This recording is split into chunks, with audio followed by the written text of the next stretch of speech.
Fox Sports. We are Baltimore. We are the Lions.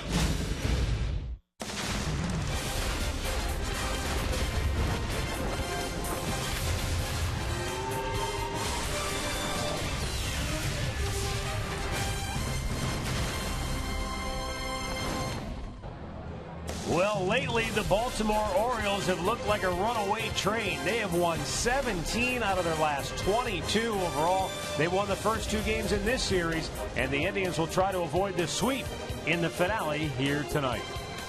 Hi again, everyone. Matt Underwood alongside Rick Manning. You never know how long it's going to take young players to develop. Take the case of Jimmy Paredes of Baltimore. He's 26 years old, and just a year ago, he was waived 3 times in a 4-month span. But the Orioles latched onto him, and they may have struck gold. Well, what a series he is having. And I'll tell you, he hasn't missed a pitch that the Indians have thrown. A lot of them have been fastballs up in the zone. He's taken advantage of it. He's having a terrific series. He's really making it happen. He won the game on Friday night. But when you look at him, 5 for 6 in the series, and look at his last 6, 13 for 23 with 6 ribbies.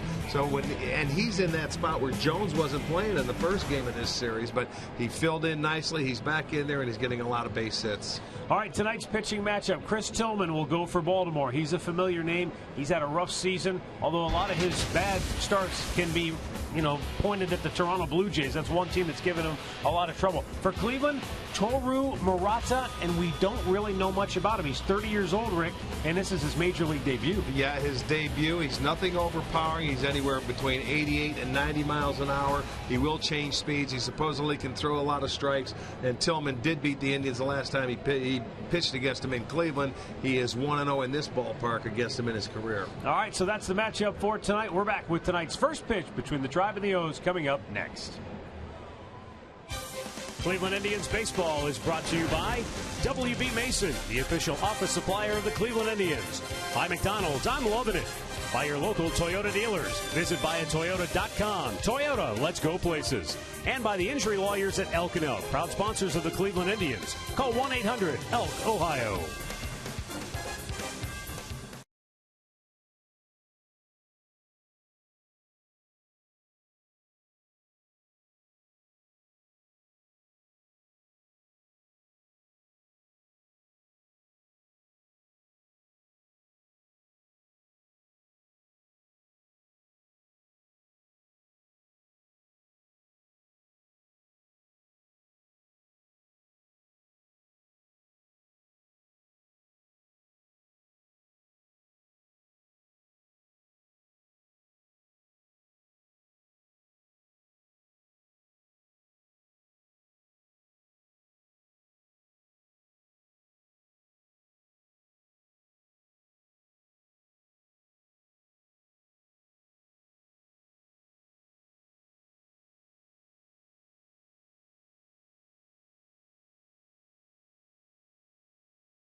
Giveaway night here at Oriole Park, Camden Yards. Oh, boy. 25,000, first 25,000 through the gates. got their Buck Showalter dome, and that guy even dressed up like one. Yes, he did. So did he. Oh, that's beautiful. All right, let's take a look at the Indians starting lineup tonight. Brought to you by Progressive Insurance. Jason Kipnis will lead it off. Then it's Francisco Lindor, followed by Michael Brantley. David Murphy, Carlos Santana, and Brandon Moss starting to heat up will occupy the middle third. Then it's Mike Aviles, Michael Bourne, and Roberto Perez. And it's going to be Chris Tillman as our Northern Ohio Honda dealer starting pitcher today. Tillman on the year is 5-7. His kryptonite has been the Toronto Blue Jays. 3 of his 7 losses have come against them, and he has not pitched well. And coming off a rough one in his last start. First pitch of the night in there for a strike to Jason Kipnis. Kipnis had his 20-game hitting streak snapped earlier today. 1 out of 9 in the series. That pitch low and away to even the count.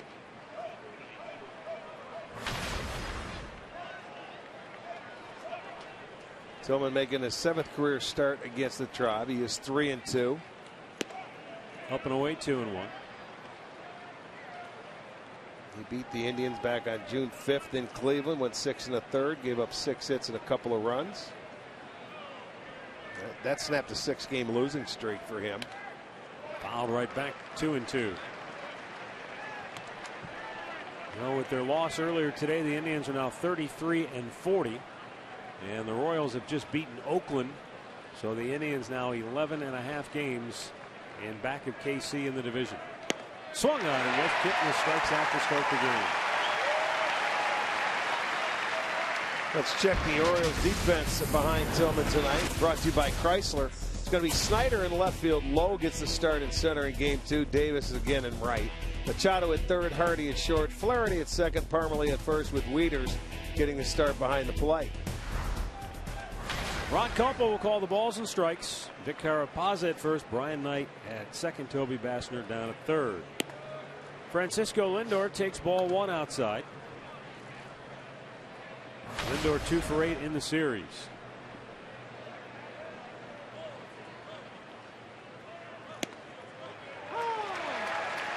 That'll even the count at 1-1.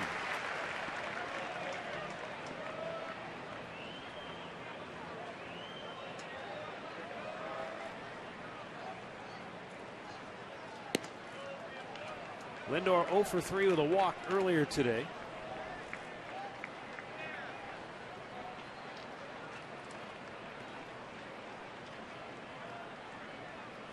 Two 2-1 pitch.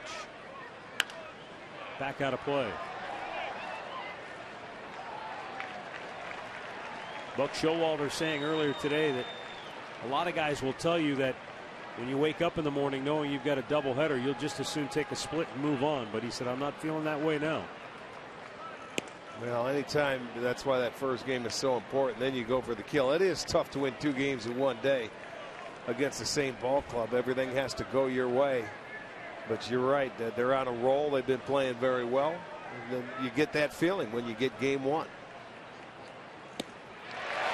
Strikeout number 2. Well, Baltimore's won 8 out of 11 and 17 of their last 22.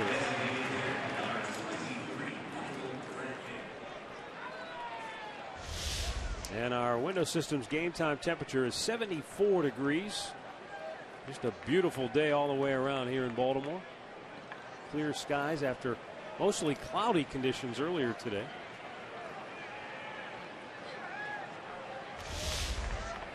Two down for Michael Brantley.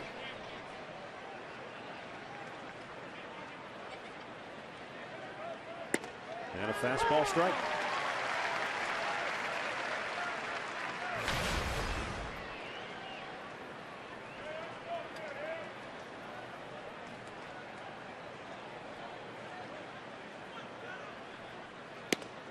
Up and away. Tillman will throw a lot of high fastballs. Follow that up with a curveball. He has a good curveball, also a changeup. But he can be wild. We said that about Jimenez, and he came out and pitched the game of his life. To left field. Travis Snyder over near the line makes the catch. And the Indians go 1-2-3 here in the first. The Orioles are coming to bat.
Toru Murata making his major league debut for the Indians here tonight. And this is the lineup he'll face for Buck Showalter's Baltimore club, brought to you by Toyota. Machado, Parmelee, and Paredes at the top. Chris Davis riding a 7-game hitting streak, bats cleanup. Then Matt Wieters gets his first action in the series. Travis Snyder hitting 6, followed by J.J. Hardy, Ryan Flaherty, and David Lowe. Toru Murata is the Northern Ohio Honda Dealer starting pitcher. 30-year-old right-hander making his major league debut today.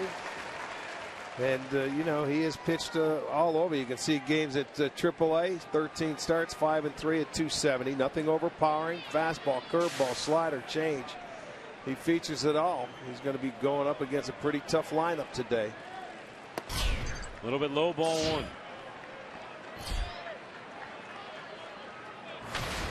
Murata in his 5th season with the Indians organization. They signed him as a minor league free agent back in December of 2010 from Osaka, Japan. Just missed, and it's 2-0. He was a former first-round pick of the Yomiuri Giants in the Eastern League in Japan back in 07. Popped it up. Machado sends one sky high on the infield. Santana calling for it. Now Kipnis calls him off. 1 down.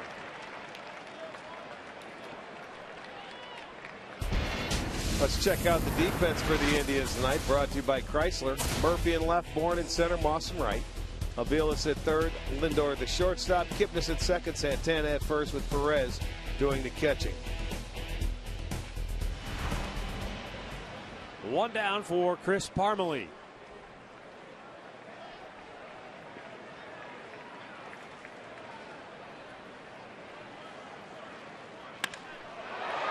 To center field, back goes Bourne a few steps.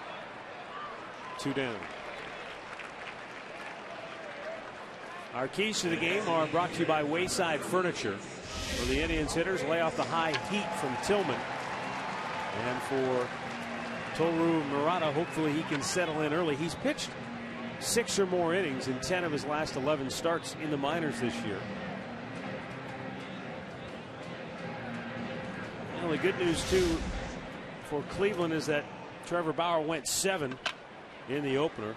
So they really didn't have to use the bullpen much at all in game 1. There's the Buck Showalter gnome getting a whack on the head from Adam Jones, who played the opener. He'll sit out the nightcap, just coming back after he missed 8 out of the last 10 games for Baltimore. He's trying to use it as some sort of a good luck charm here tonight. Jimmy Paredes doesn't need any luck charms. 5 for 6 in the series with 3 doubles and a home run. Not only does he have a 6-game hitting streak, he has 5 straight multiple hit games. He goes wailing away at that pitch, and it's 1-2. Well, he's had some pretty good pitches to hit, as we showed some of the replays earlier, that a lot of the pitches have been elevated for him. He's normally a very free swinger. He will chase pitches. Just stay out of the middle of the plate.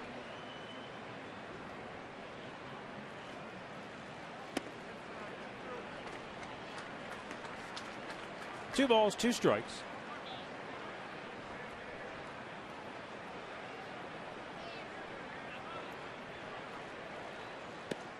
That pitch missed way outside, and a full count.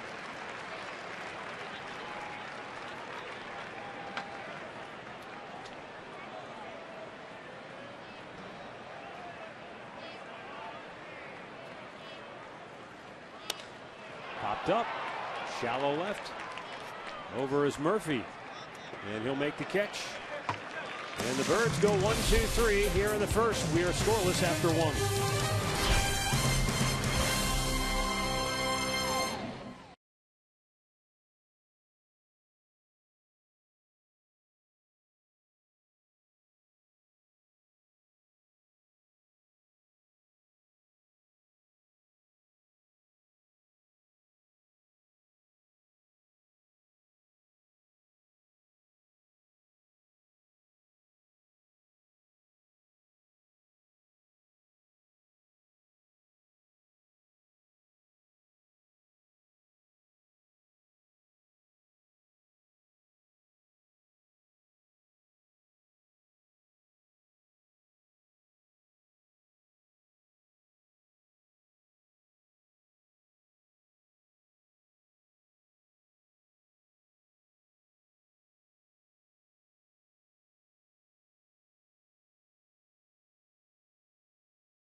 We're going to get shots of guys like this all game long.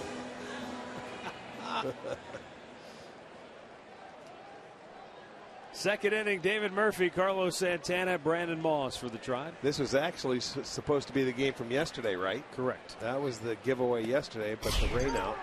So they're doing it tonight.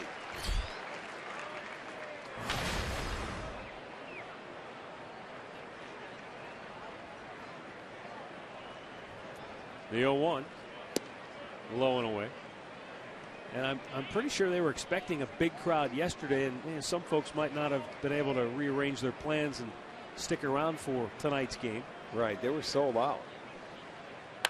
Murphy with a ground ball towards second, flagged down by Flaherty, but he can't find the handle on it, and Murphy's aboard with a base hit.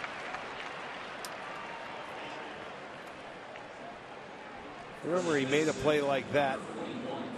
Was it? I don't know if it was game 1 or Friday night where he went to the hole and he caught it at the end. He really took his time to turn around and throw it, but he couldn't field it cleanly. So the Indians get their leadoff man aboard for Carlos Santana.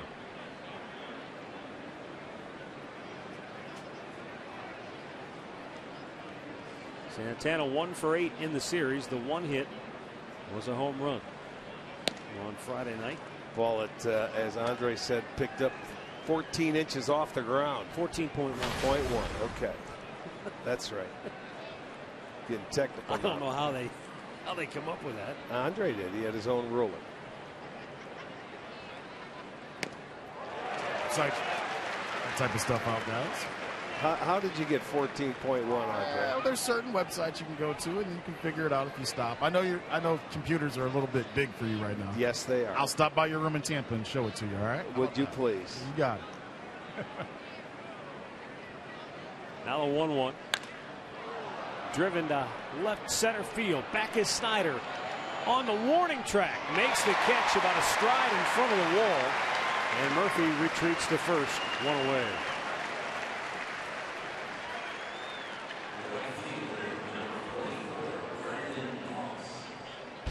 Our stat of the game brought to you by Buick. And in the month of June, the Indians just 9-14, averaging less than 3 runs a game. Yeah, it's been a tough month offensively. Under 3 runs per game, 206 with runners in scoring position. And that's why they've averaged 2.9 a game. They just can't get those clutch hits when they need them. And here's Brandon Moss. Moss 3 for 7 in the series with a home run.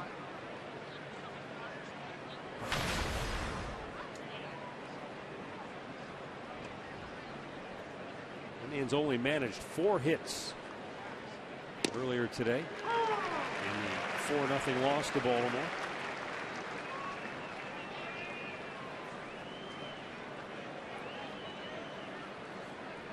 Moss had one of them. It was a little squib hit off the end of his bat. It went for an infield single toward third base. That's a high fastball, and it's 1-2.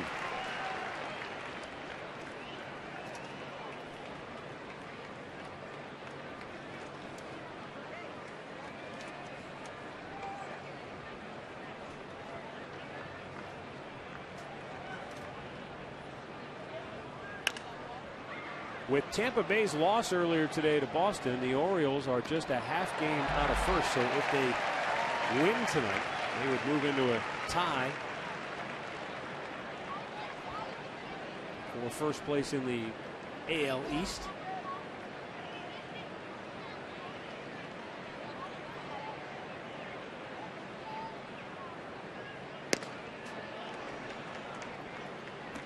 Two balls and 2 strikes.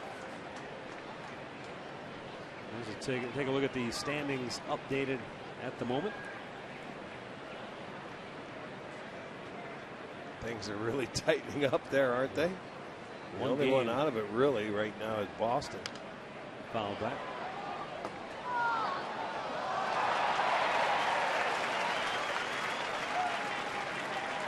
Now 1 game separating 4 teams. Yeah.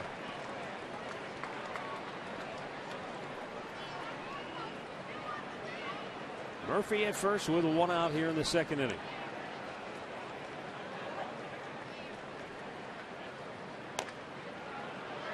And Tillman off the mound throws to first. And he got Moss, but reaching back to get the throw, Parmalee made contact with Moss, knocked his helmet off.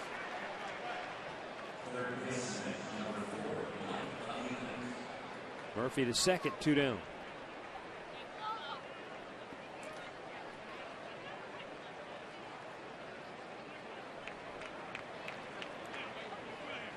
Mike Aviles will be the batter. He went 1 for 4 Friday night.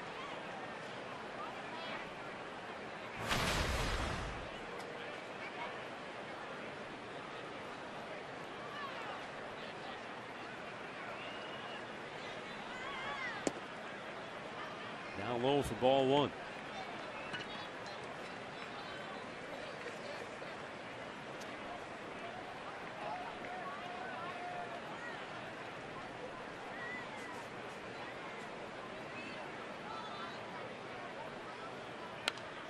Back out of play.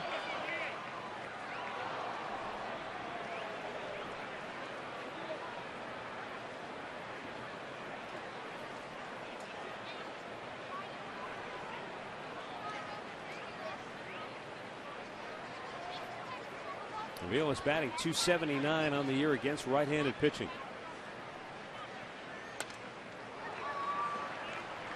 And down on the count now, 1-2.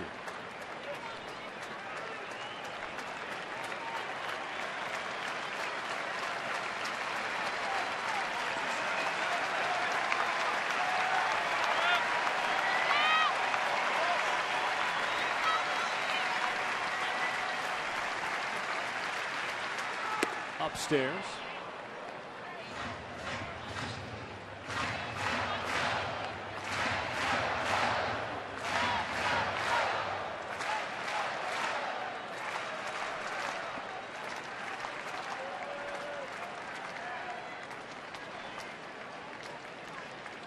Tillman's 2-2 pitch and a foul back into the seats.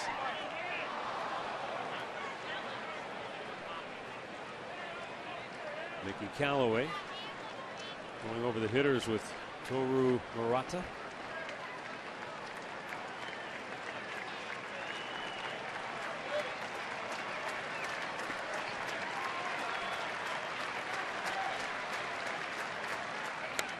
And again, Aviles spoils one.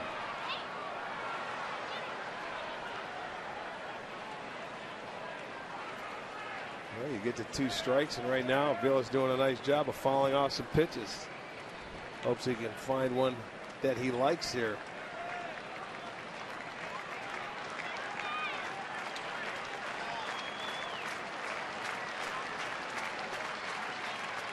Breaking ball down and away, full count. Wanted to get him to chase after that little breaking ball, and Mike says no way, no, not going fishing here.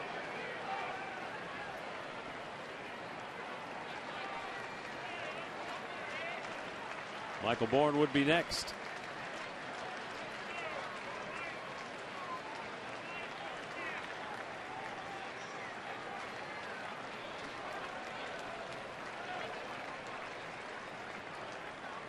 And the payoff pitch popped in the air to center, right center. And now the right fielder Davis is in to make the catch. No runs, a hit, a man left. We'll score middle of the second.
score, bottom of the second inning. Let's take a look at Toru Murata, our Levin Furniture player profile. 30 years old, signed by the Indians back in 2010. Former first-round pick in Japan. Played 3 seasons in the minor leagues of Japan. The Yomiuri Giants, that was supposed to be the team over there, wasn't it? Isn't that where Sudahara O played for? First ball swinging. Chris Davis pops one up. And Lindor has it, 1 down. Let's go down to Andre, who has a little more on Murata. Yes, Tito Francona told us yesterday that he feels like Murata should be a message to all of the minor leaguers that are in the minor league system with the Indians. He's a guy that's worked his way up, and he says, heck, he started dealing this year, and this is a great opportunity for him. So he said not only the pitchers, but he wants all the minor leaguers to realize their chance isn't that far away. The other thing that he didn't want to do, he didn't want to put Cody Anderson and Murata out here in 18 innings against this Orioles lineup. So he figured mixing them back up and pushing Anderson back to tomorrow will be the best bet for the Indians overall as well. Yeah, they were going to have a pitcher by Thursday anyway if they pitch both Cody Anderson here and Bauer. So they would have had to make a move for Thursday. So this fixes the problem. And with the doubleheader being made up, you have a player that you can bring up just for the one game. Oh, and that's it. See that one at 67 miles an hour, just floated one in. Well, he has the fork ball, and there's a nice curveball. Well, the one thing Mickey Callaway told me, he said, hey, he won't be afraid to throw it over the plate. He's not going to nibble and get himself into trouble by walking hitters. And the one thing you know about Japanese pitchers from what we've seen in the past is they're very finesse oriented. They'll throw any pitch at any time.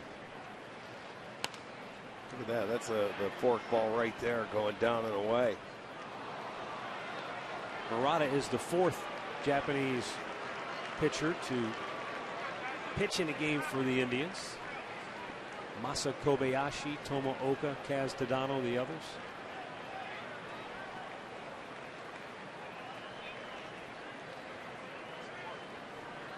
Now the 2-2. Jason Kipnis, a tricky backhander, throws him out, 2 down. Live Indians baseball is back in 2015 with the MLB.com at bat on your smartphone or tablet. You can stay connected with live radio broadcast, stats, breaking news, and more. Download MLB.com at bat, the #1 app for live baseball. For the Baltimore hitters, Rick, a guy they obviously haven't seen before. He's a little unconventional, herky-jerky windup. Might take them a while to get a read on him. Well, every hitter, no matter what you hear or what you see, obviously they haven't seen a lot of this guy, even video, I'm sure. You just have to walk up and you have to try and find out where that arm slot is going to be and where you start picking up the baseball. And then the more pitches you get to see in that bat, obviously, is going to help you down the road. But that first time through, you have to get your own look at him inside the batter's box. Threw a slow curve to Snyder to start the at-bat. Tried to get him to chase that pitch, but he was able to check. Now a 1-1.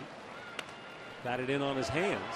Popped back out of play. It's 1-2. You know, a couple of guys have gone up there and swinging at the first pitch, which we really like. If you can get outs on first pitches the first time through, it serves you well that second time through because they don't get to see a lot of you. It's surprising to me that guys would swing at a first pitch if we really haven't seen a guy. If you think you're going for a fastball, sometimes guys will get aggressive. Nature, just their nature.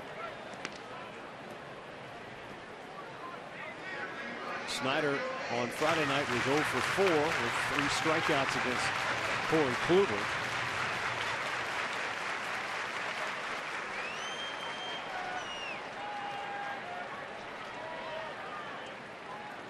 And Murata with a 1-2 to Kipnis. Another backhander. This one gets under his glove. And the error will extend the inning for Baltimore. Yeah, it almost looked like Kip wanted to throw the ball before he caught it.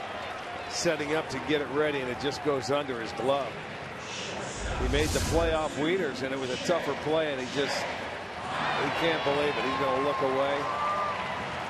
It just scoots under the glove. And you're right, it's a play that he should have made. After 44 error-free games, Kipnis charged with the miscue here. Now J.J. Hardy with 2 down.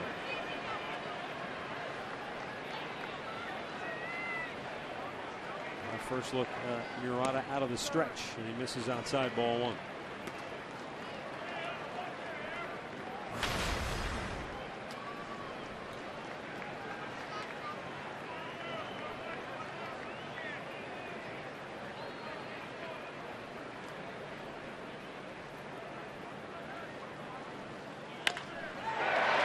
In the gap, left center field, and will short hop the wall. Bourne will have to fire quickly.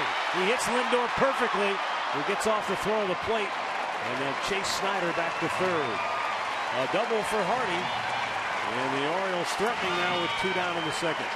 Well, it was a late stop sign. They thought about it, but actually Bourne gets over there and plays that ball off the wall pretty well. Pitch out over the plate by Hardy. Found the gap. It short hops the wall. He gets to it right as it's coming off the wall. A nice quick relay. There's the stop finally. He picked it up a little late, but he's able to stop, put the brakes on, and get back. So second and third now. We'll see if they can pick up his defense. If Murata can pick up Kip's error there.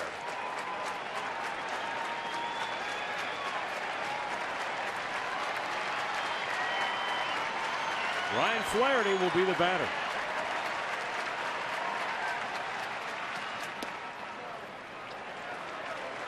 The Orioles have done a lot of damage with runners in scoring position this year. Flaherty, for his part, is a .360 hitter with runners in scoring position. Well, that's certainly the one thing that you don't want them to do is get the lead here in game 2. After the way game 1 went. Murata gets a strike at the bottom of the zone to even the count at 1-1. Flaherty didn't like it. Well, take a look at it on our Nissan pitch tracker. It is a little low. Although the low strike was called in game 1, it was called consistently. I don't think maybe that low.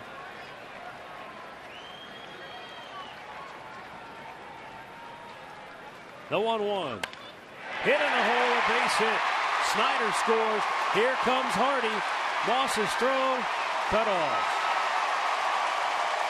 Flaherty delivers again, and the Orioles lead it 2-0. All coming after an error with 2 outs. Should have been out of the inning.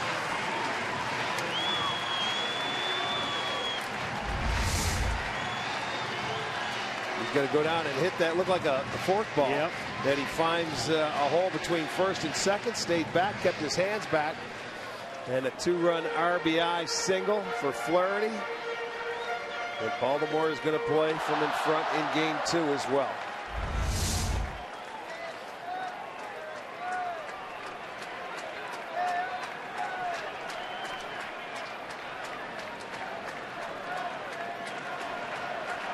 So David Lowe to the plate.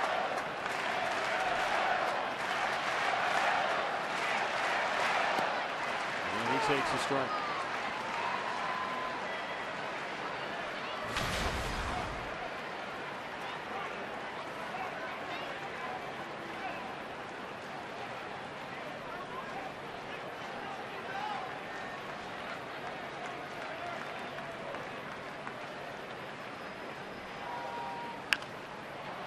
Sliced out of play.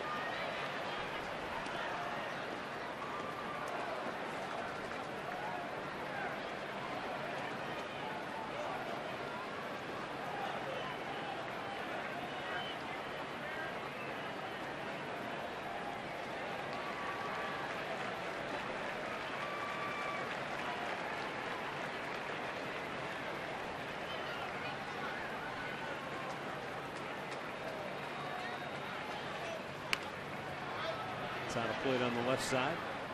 No balls, 2 strikes.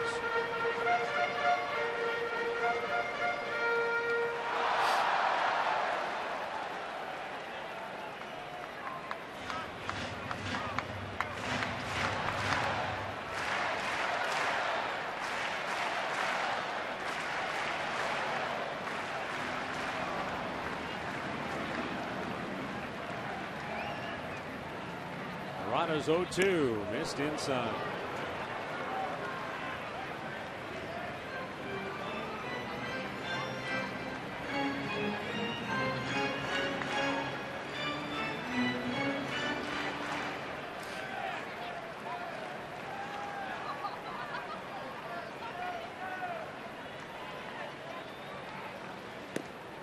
Off the plate.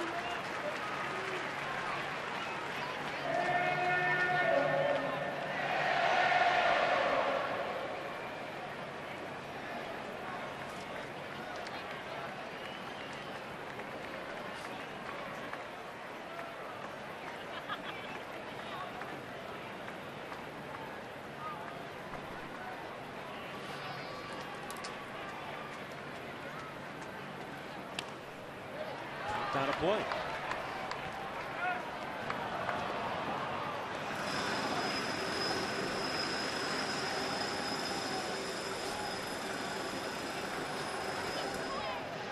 The Indians this year 35 unearned runs allowed, with the 2 coming in this inning.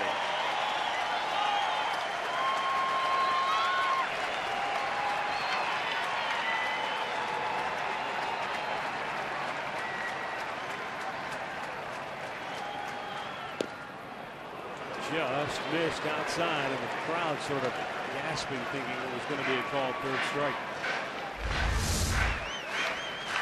Check it out. Nissan pitch tracker says that ball is outside, and it was.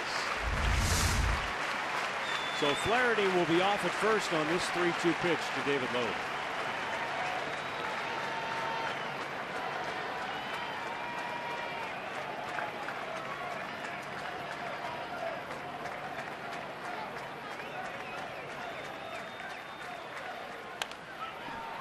Him up.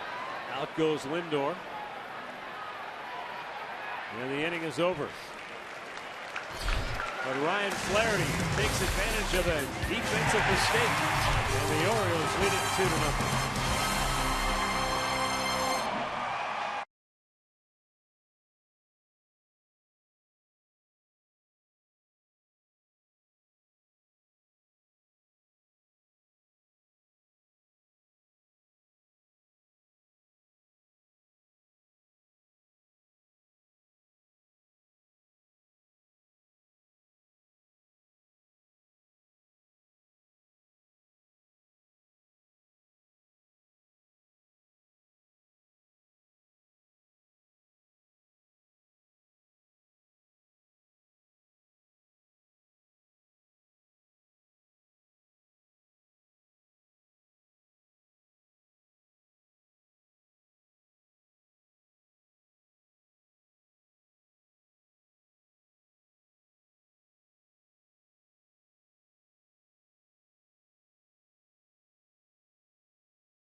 Orioles on top 2-0.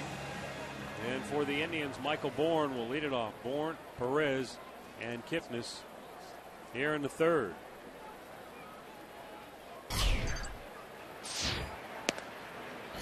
Bourne pulled the bat back and takes ball 1.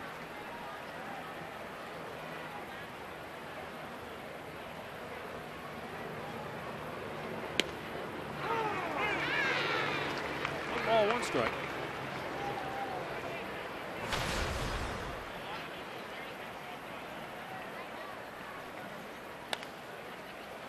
Roller to second, and Flaherty throws it out 1 away.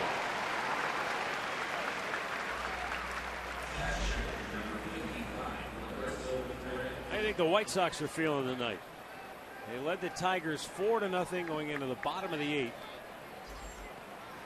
And then Victor Martinez with a 3-run double tied it at 4. And then on the 9th, bottom of the 9th, on an 0-2 pitch, James McCann homers to win it for the Tigers. Ouch.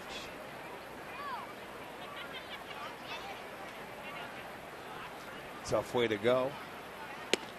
And a strike called to Perez.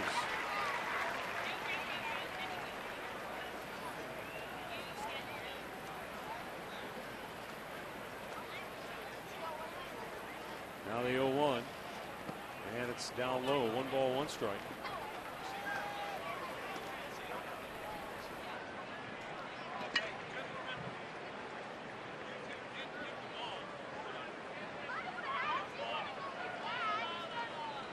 Now the 1-1 pitch. And Perez takes, it's a strike.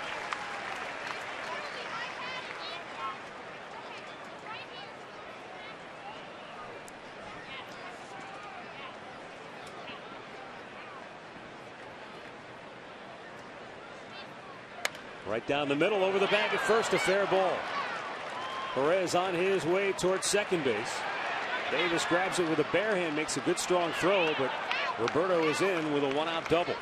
Boy, how many times in about the last week or 10 days when Perez plays have we seen him shoot a ball down the right field line? You're right. He waits. It's very late back in the strike zone, but boy, he's hit a couple of doubles right down over the first base bag. This ball will ricochet off the wall, and he will get his 5th double. So a 1-out double now. The Indians will have an opportunity.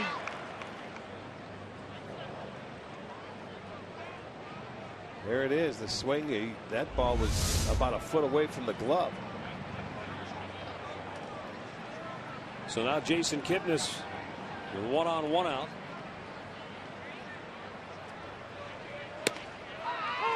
And he takes a strike.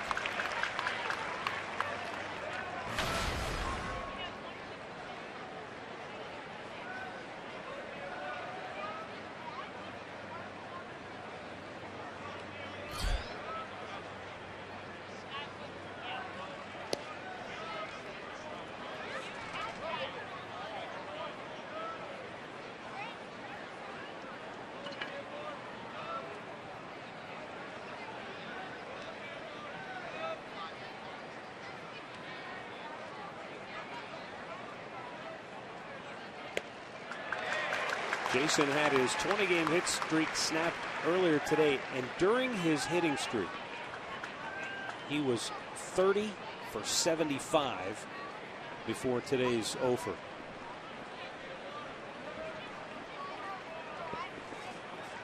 That's hot. Foul right back.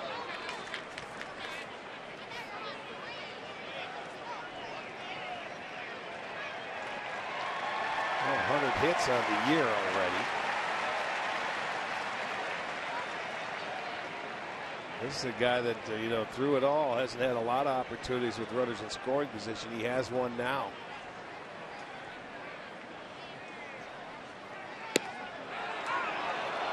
I mean, just think about that for a second. In those 20 games, he amassed 30 hits. And on the year, Carlos Santana has 51 hits. Mike Avila's 38 hits. Bourne 47 hits. I mean, he did that in 20 games. Yeah. Swung on and missed. Tillman strikes him out again. 2 down. Got him for the 2nd time. His 3rd strikeout tonight. He just came at him with a fastball. They challenged him, and Kipnis comes up empty. So that's out number 2. And up comes Francisco Lindor.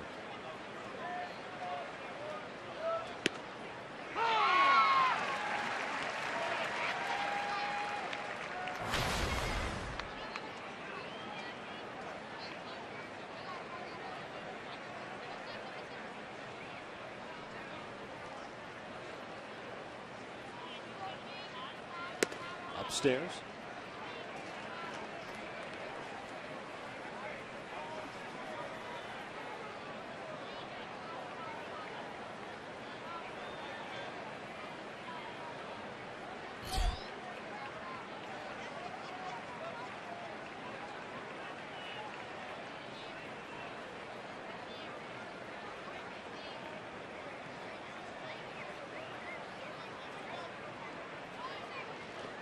Breaking ball in the dirt.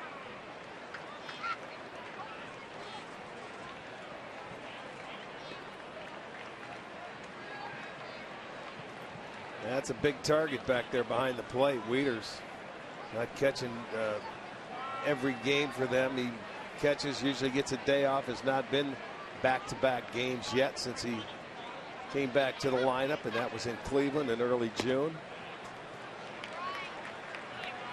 Building his way up to it, and it should be ready around the All-Star break, so they're getting him ready to come back for the stretch run.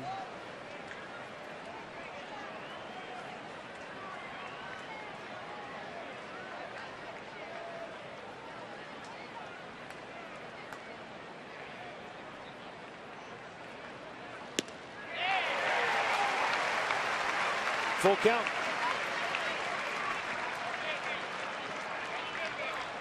You know, here's another guy that's Tillman. It's a tall guy, 6'5". Unlike Chris Young, he throws Tillman throws a little bit harder, but only 91, 92.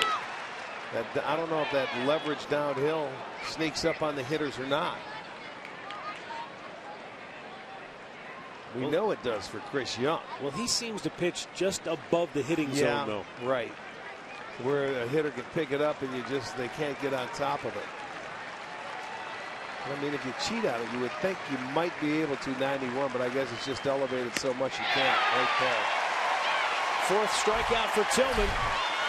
And the one-out double dies at second.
Just a reminder, as you enjoy a cold one, to stay tuned later in the game for Miller Time, brought to you by Miller Lite.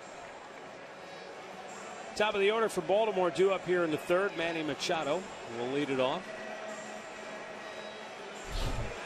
Rose scored 2 in the second. Yeah, after a 2-out error, unearned runs. Those are the backbreakers, because you can't afford to give anything up when you're not scoring as a team. You know, defensively, you have to make every play. Unfortunately, it was a 2-out error, and they were able to capitalize on it. Manny Machado takes a strike. Back-to-back hits, the double by Hardy and then the RBI single by Flaherty.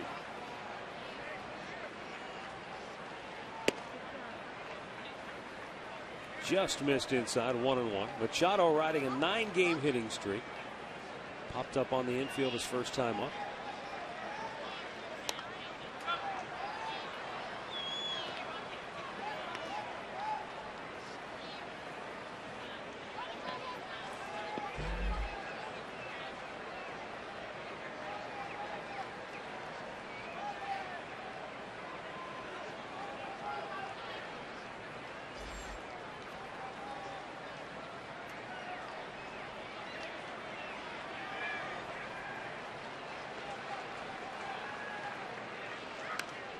Got it on his hands, and it's fouled back. Well, anybody waiting for the Houston Astros to collapse and fall back to earth going to have to wait a little longer. After losing 2 straight to the Bronx Bombers, the Astros beat New York today. Behind Colin McHugh, who went 8 innings, allowed 1 run on 2 hits, struck out 8. They won 3-1. I don't think they're going anywhere fast. They're 10 games over 500 and still lead the West. First strikeout for Murata as he got Machado looking. We'll make that our, look at that. He locks him up with a good fastball. It's our Circle K strikeout. A lot of times you're thinking that slow, either the forked ball or a curved ball when you see it low. Well, he threw the fastball and stayed right on the same plane and right at the knees.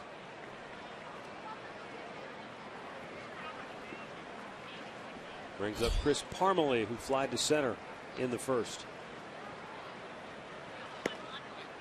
Up and away, ball 1.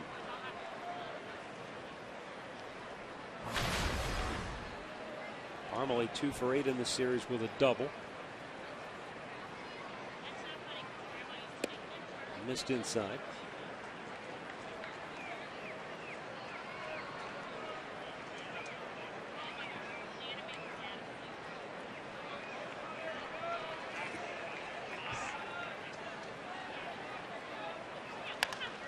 Out of play.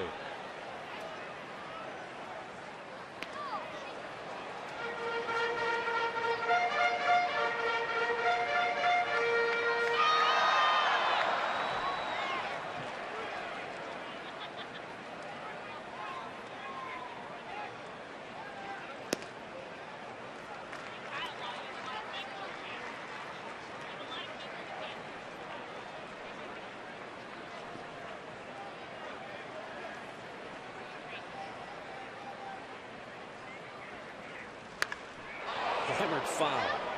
Yeah, I'm not so sure that would have been a strike because it looked like it was so far inside. The only thing he could do with it I think you're right. was hit that ball to right field. Watch this ball. I figure if he was swinging at it, might have hit him in the chest, but he was waiting for it. 3-1 count, looking for the fastball. He got it, and that's about the only thing he could do with that pitch. And he strikes him out, took a little something off, and back-to-back Ks for Murata. 2 down. Yeah, okay, you want to swing that hard and hit that ball that foul? Let me take something off and see how you like it. That's the breaking ball. He swings way out in front. Good pitch. So the first time through, he didn't have a strikeout, and the second time through, he strikes out the first 2 guys. Jimmy Paredes flied to left his only time up, and he swings at the big slow curve. I'm thinking the slower the better sometimes, but you know what he's done? I like that first time through. He's thrown his fastball enough to get these hitters looking at it. And he's moved it in and out. Works quickly too. Fouled back. There you go. Fastball in. He's keeping him honest by showing him I've got to throw that fastball, and he's not afraid to throw it inside. I know this is their first look at it, but still, he's going about it in the right way.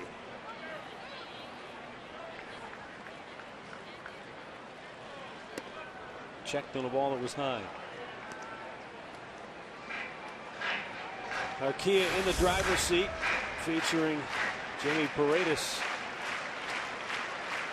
467 with runners in scoring position, and he's ridiculous with 2 outs. Yeah, it's 200 points higher with 2 outs. That's a hard thing to do.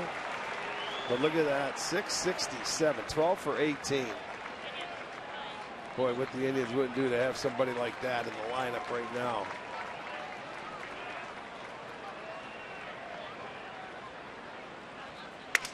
Ouch. Broke his bat, and Murata will flip it to first to end the inning. The right-hander bounces back, and Toru sets him down 1-2-3 here in the 3rd.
Our great clip of the game from earlier today, Michael Brantley had half of the Indians' hits with a pair of opposite field singles.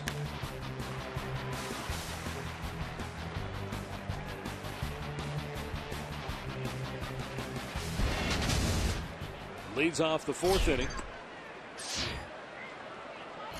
And ball one.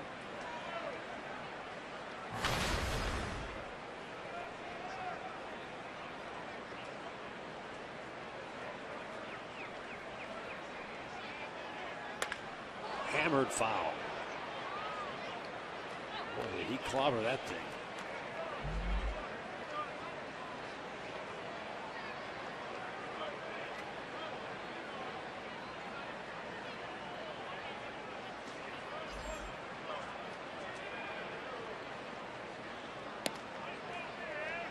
Ryan Braun and Adam Lynn both hit 2-run homers in the 8th inning as Milwaukee beat Minnesota 5-3 and took 2 out of 3 in the series from the Twins. Yeah, they welcome Paul Molitor back into Milwaukee by taking the series. How about that? Welcome back, Welcome Paulie. home, huh?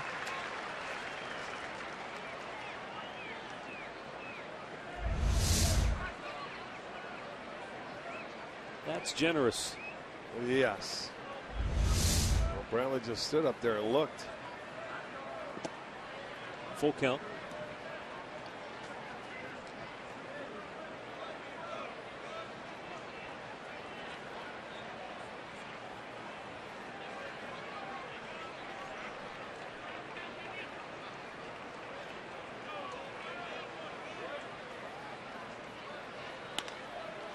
Brantley sends one to center. David Lowe.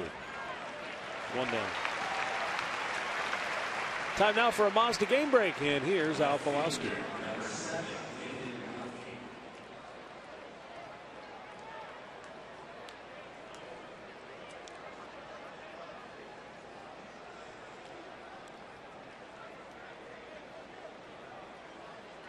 Whoa.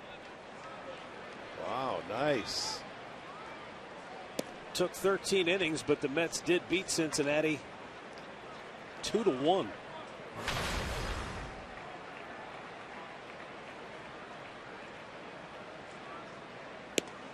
And they had a doubleheader too. Yeah, they finished the suspended game. And then 7-2 was the final score in the game that Mets pitched. Quite an afternoon. Are you kidding me?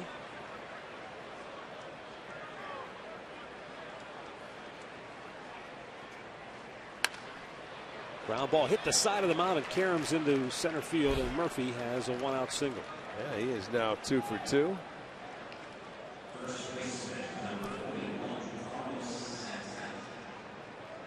Grab a Carlos Santana bobblehead as the Indians will host the Houston Astros when we return home. It'll all take place Wednesday, July 8th. 10,000 fans will get the bobblehead.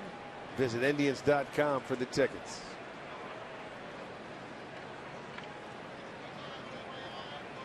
Santana flied to deep left in the second inning.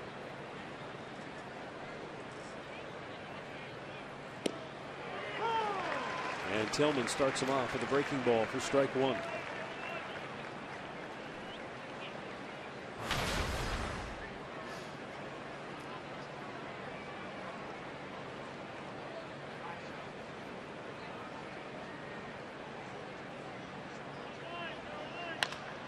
Going that way again, but this one's sky high in the left center field, and Snyder, the left fielder, has a routine play this time. 2 down.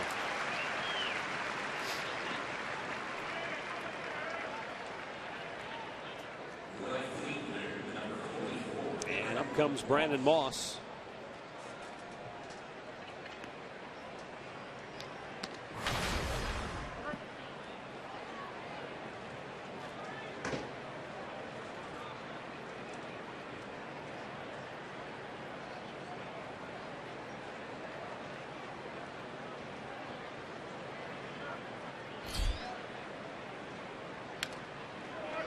Right back.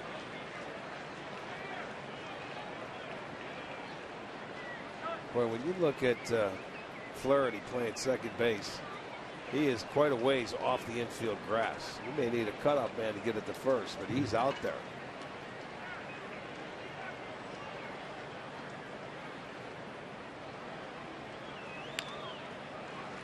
And a foul right back to the screen, and Moss can only turn and stare at his bat in disbelief. He had one to hammer. He was right on it, just missed it.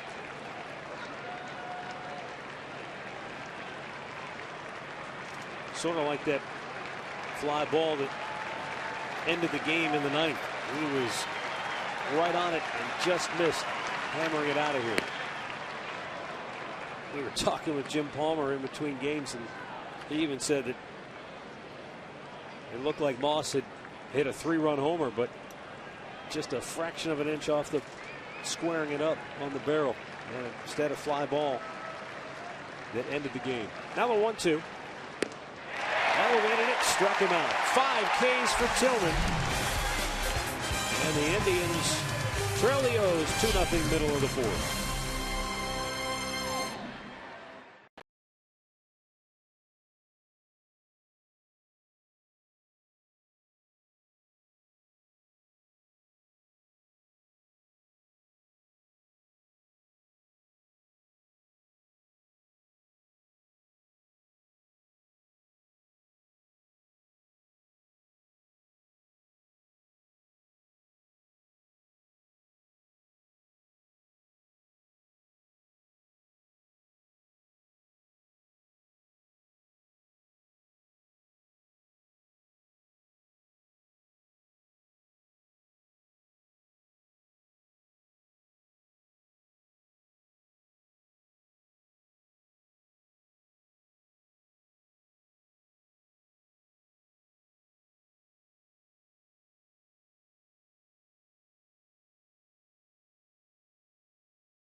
Of the fourth inning, it's 2-0 Baltimore. And it's time now for our T-Mobile Game Changer. Max Scherzer is on an incredible run right now for the Washington Nationals. 3 straight starts. He's taken a no-hitter into the 6th. One of those was completed in nearly a perfect game. And in an ironic twist of fate, the only thing that kept Scherzer from the perfect game was Jose Tabata, who sort of leaned into a pitch, got plunked. Let's put it this way. He didn't get out of the way. Right. And Tabata was just designated for assignment by Pittsburgh. Chris Davis popped up on the infield his first time up.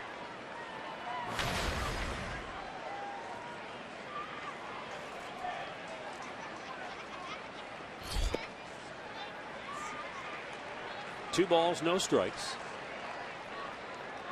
Davis has picked up a hit in 7 straight games for Baltimore.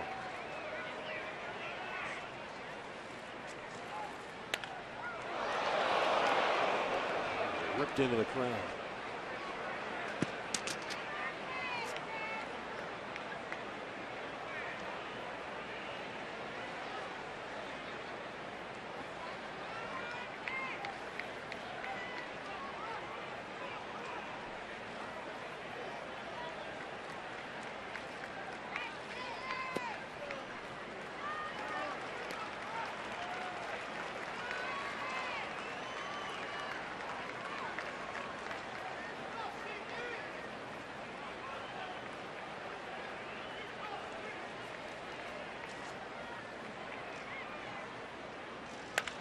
Hammered. Oh, my. Long gone.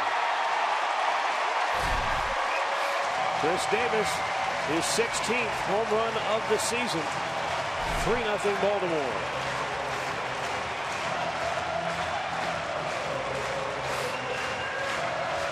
Well, Rick, as you said, when he hits them a long way. Yeah.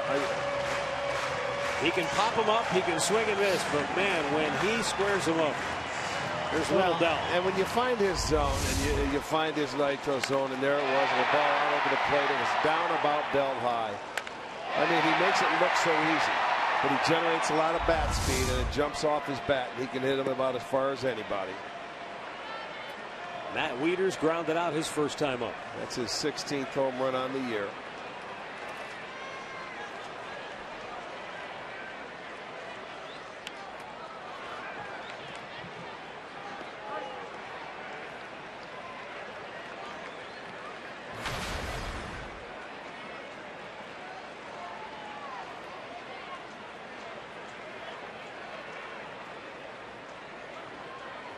You know, they may have found something here with putting Davis out in the outfield a little bit. With Jones, you know, just coming back. He's done a decent job out there, and he's had a heck of a series. Had an RBI single in game 1 on Friday night. RBI double today, and now a solo home run in game 2.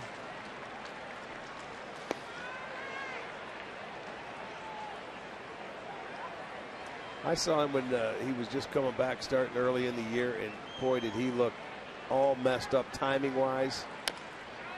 He was caught in between, and he didn't look like he could hit anything. One down as Santana steps on the bag at first. And we'll bring up Travis Snider.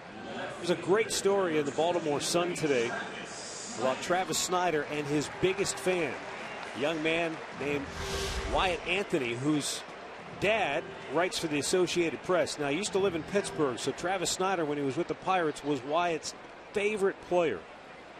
And his dad was relocated to Thailand working for the AP. And while in Thailand, Snider was traded from Pittsburgh to Baltimore, and that's the picture his dad took of him.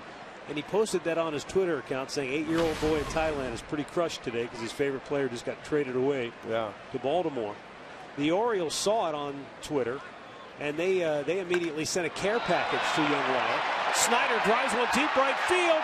Gone! A home run for Travis Snider. His third of the season, but boy, is that a big one. And I'll tell you why as I finish the story. Wyatt Anthony is here tonight at the ballgame.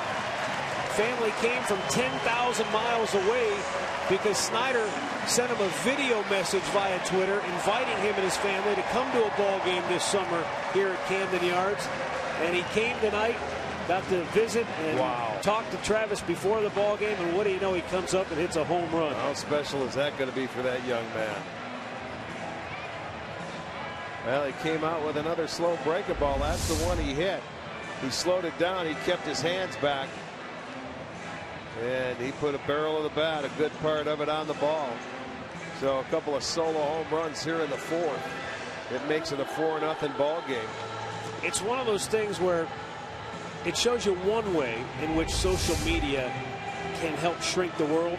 Yeah. And give a little boy who's in a foreign country, far removed from what he's used to and what he thinks is normal, but it gives him a sense that, hey, the world's not all that big a place. It's kind of small in that regard. And Travis, it really hit home with him because, hey, he said, I remember growing up near Seattle. He was a huge Mariners fan, and he said, I remember when Ken Griffey left, and I was crushed as a kid because that was my favorite player. Yeah. So he could understand, and it's just a really, really great story. Well, he could understand because Griffey was a really good player. Snider, you know, was around. He came up with Toronto originally. Yeah. Well, and the whole story about how the young boy became a big fan of Snider. He was watching the game on TV one time, and Snider came up with the bases loaded with the Pirates, and he said he's going to hit a grand slam. And he did. Yeah. And that was it. That's all it took.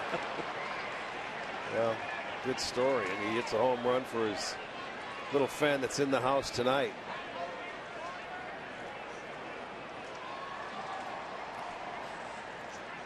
The 1-2 pitch. Low and away.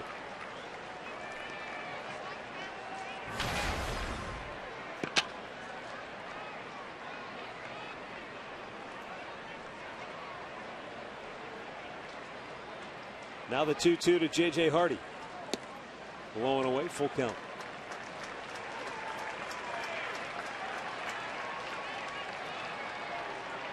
Hardy doubled and scored in the second.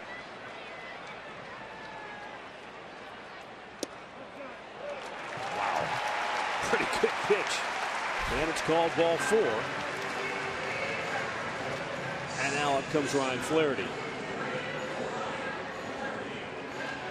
There's our AT&T U-verse rewind. There were 2 outs, nobody on base in the second inning when Snyder hit a ground ball. And Jason Kipnis had to go right through him. J.J. Hardy singled, or rather doubled, to put second and third, and then Ryan Flaherty drove them both home to inflict maximum damage. And that's going to be it, by the way, for Toru Murata. Terry Francona is going to go to the bullpen here in the 4th inning. Murata lasts 3 in the 3rd innings.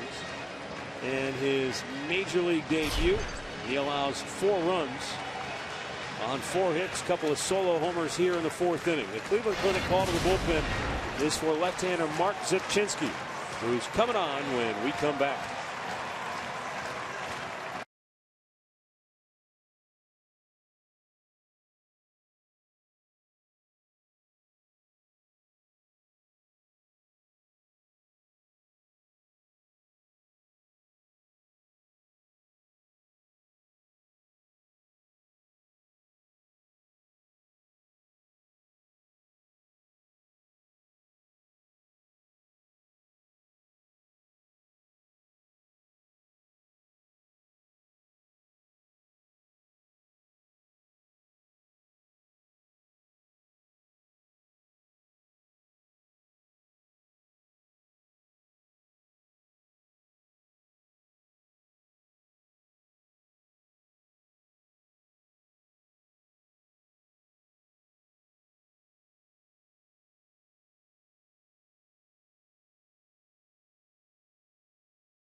Mark Zipchinski will come on now for the Indians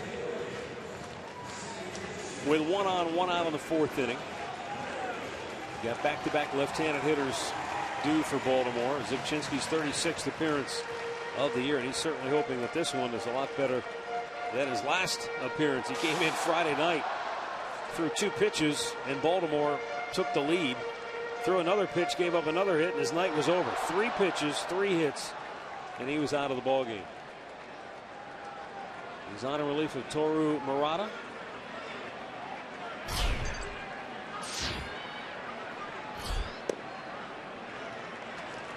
Well, here are our friends back for game 2 as well.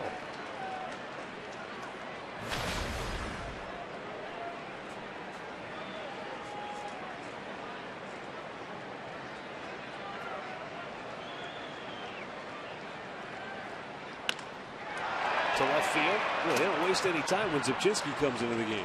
They are swinging from the on-deck circle. 1 pitch, 1 out, and there are 2 down here in the 4th.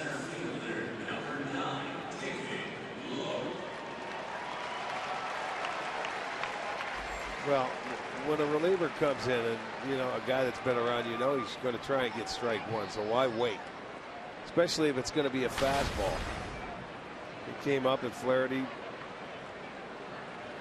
Get after. You like it? Go get it.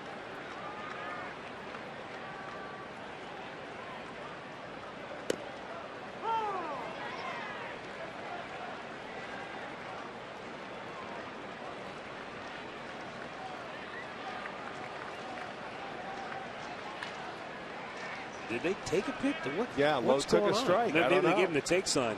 No. Down low, 1-1.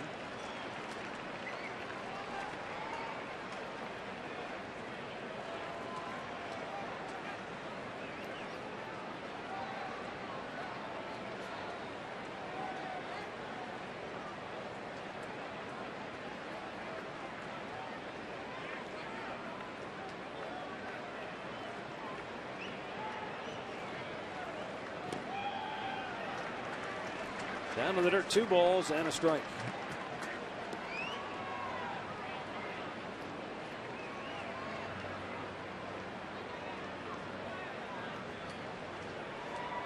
Former Oriole Ryan Webb getting loose in the bullpen now.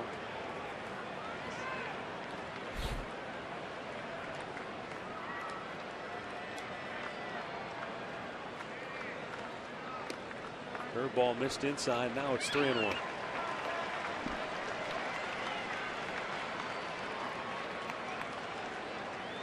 Threw him strike 1, but now 3 straight balls. See what happens when you take one? Then he can't find the zone. They've been swinging, so he's been throwing them in there.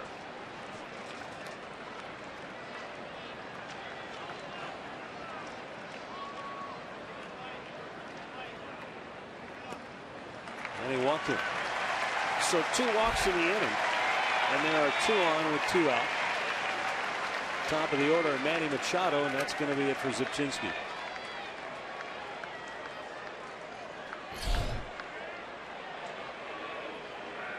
So timeout for another pitching change as Ryan Webb will be the 3rd Indians pitcher here in the 4th inning.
Will host the Oakland A's. That'll take place Friday, July 10th, right before the All-Star break.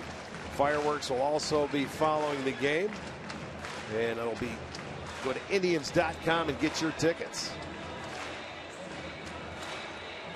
Now Ryan Webb will come on here with 2 on and 2 out to face Manny Machado.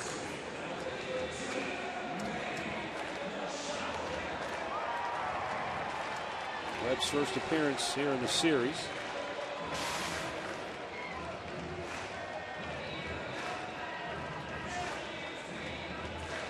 Webb came to the Indians back on April the 13th after he opted for free agency when he was outrighted that day by the Dodgers, who had acquired him from Baltimore just 4 days prior to that.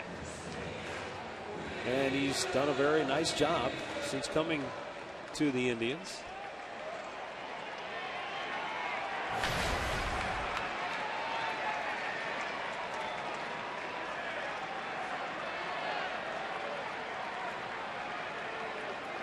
Well, the runner on second is Murata's runner. The runner on first is Zipchinski's. Both of them on the walks. Ripped fair inside the bag at third. Hardy will score. David Lowe flying around third. He'll score 2. A 4-run fourth for Baltimore, and they lead it 6-0. Manny Machado extends his hitting streak to 10 games with his 17th double of the year. RBIs number 42 and 43. Well, wastes no time. You talk about a sinker being down and in. Machado waiting for it. And he just drilled it down the line, gets all the way into the corner. With 2 outs, they're off and running.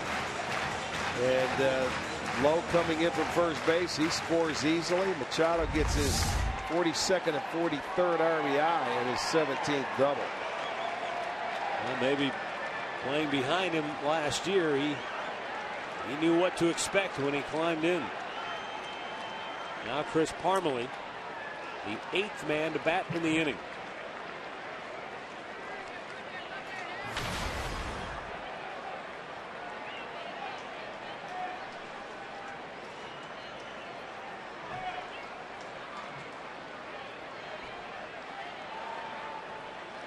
Last year, Webb was 3-3 out of the Baltimore bullpen in 51 appearances with a .383 earned run average.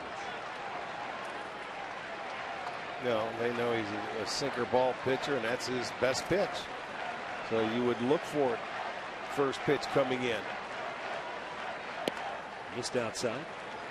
You know, when you played with the pitcher before and played behind him, I think you would have the advantage coming into a game when you go and you see him standing in the center of the diamond. Especially with a couple of guys on base knowing he wants to get ahead. Yeah. And you know what his strengths are. But you still have to hit it. Machado hit a good sinker. It was down, but he pulled it. 3-0.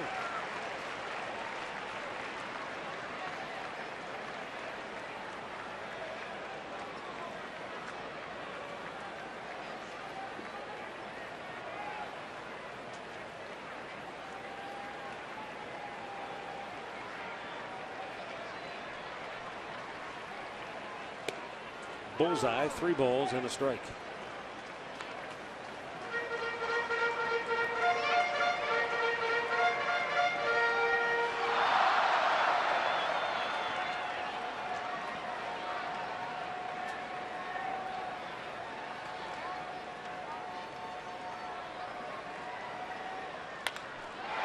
In the air, left center, long way back, board at the track at the wall, goodbye.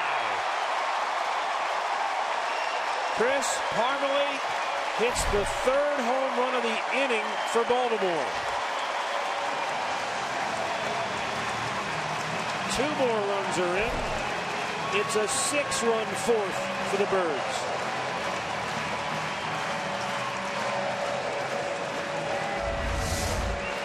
Well, it's getting ugly now. He goes down and hits a sinker out over the plate. He drives it to left center field. Parmelee hits his 4th homer.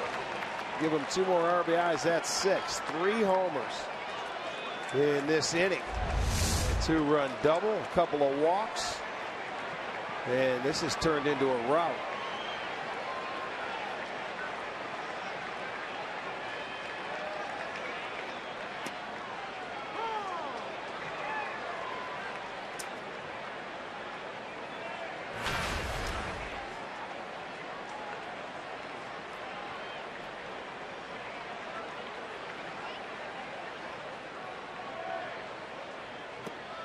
Paredes chased one down and in, and it's 0-2.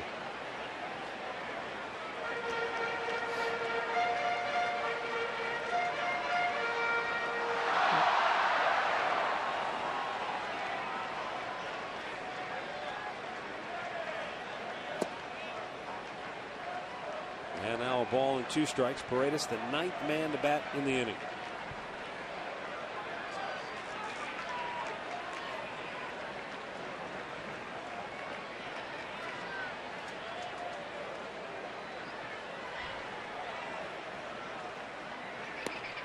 Strikes about to end the inning. But Baltimore blows the lid off this one with 6 in the 4th. 3 home runs for Baltimore. And they lead it 8-0.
is brought to you by your Northern Ohio Honda dealers, by the Cleveland Clinic. Call for an appointment today. And by the game-changing all-new Ford F-150. The future is tough.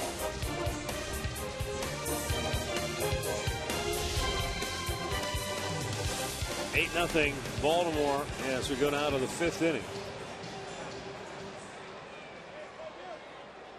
That look in the middle kind of says it all. It's been ugly so far.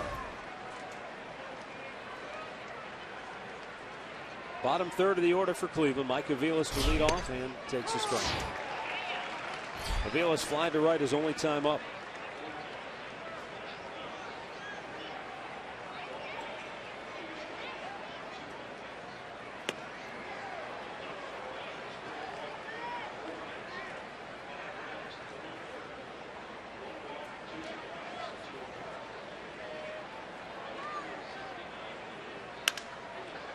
Aviles pops one on the infield. One down. Here's the injury report brought to you by the injury lawyers at Elk & Elk. Jonathan Scope, pretty good player, but he's been down. He's about ready to come off the DL, Matt, because they're just trying to find room to get him on. Yeah, he went down April 18th.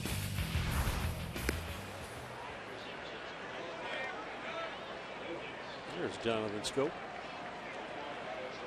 Yeah, he's on that. He's on the 60-day deal. So Orioles have done a lot of roster manipulating this year. It's almost become a way of doing business in baseball. You know, you're moving guys on and off and trying to. Yeah, it's all legal. You send a guy down to the minor leagues that has options left. Well, there's an art to it. I think, you know, how the teams who do it well usually help themselves. Best utilize your movements that you have to make. Players that have options, I mean, there's a reason. Well, Wei-Yin Chen, who started the game on Friday, they sent him out an option after he pitched 8 innings and got the win in the ball game, and they didn't want him to face Toronto because they know how good Toronto can be against left-handers. I think this guy pitching tonight, Tillman, would like to be put on the DL when they go to Toronto or face him, because I'll tell you what, they have beaten him up 4 times this year. They've given him 3 losses, and the fewest he's given up is 6 runs. 2 down.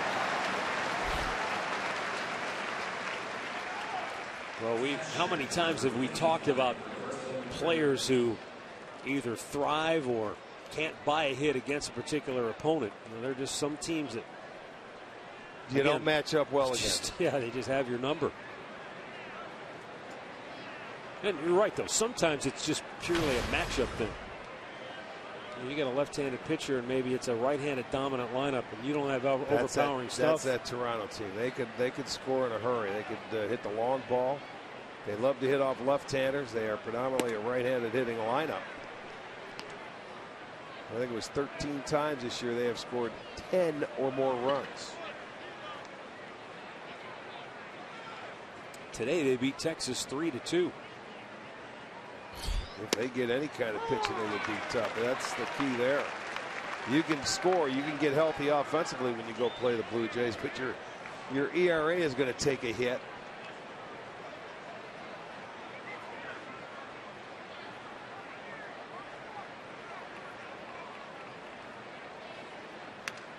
Perez fouls one straight back. Roberto double just inside the bag at first.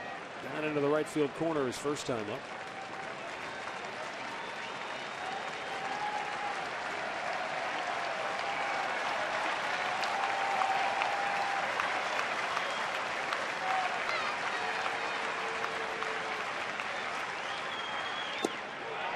Strike 3 call. A half dozen Ks for Chris Tillman. The Indians go 1-2-3. And the Orioles are rolling here tonight.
Next month, baseball's best players gather in Cincinnati for the Midsummer Classic, with home field advantage for the World Series at stake. Our coverage of the 2015 Major League Baseball All-Star Game begins July 14th at 7 Eastern on Fox and streaming live on Fox Sports Go. After batting around in the 4th inning, Chris Davis leads off here in the 5th. And takes a strike. Davis homered in the 4th, extending his hitting streak to 8 games.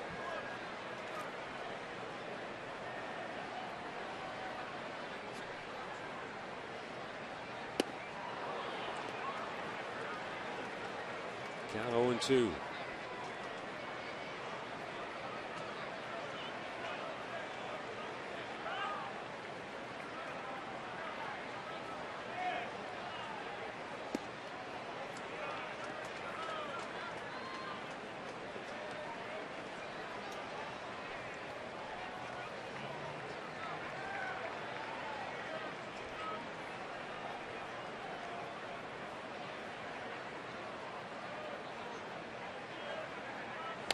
Look out. Foul. Well, that's the second time he's hit one. And if I was sitting in the seats down there, I'd go undercover. I'd be right under the seats when this guy's hitting. It gets into the seats so quickly. Yeah. Right. At least he got the ball. He got hit with it, but he also gets the ball. Just a flesh wound. Yeah. Wait till he gets home tonight. The 1-2. Strike 3 called.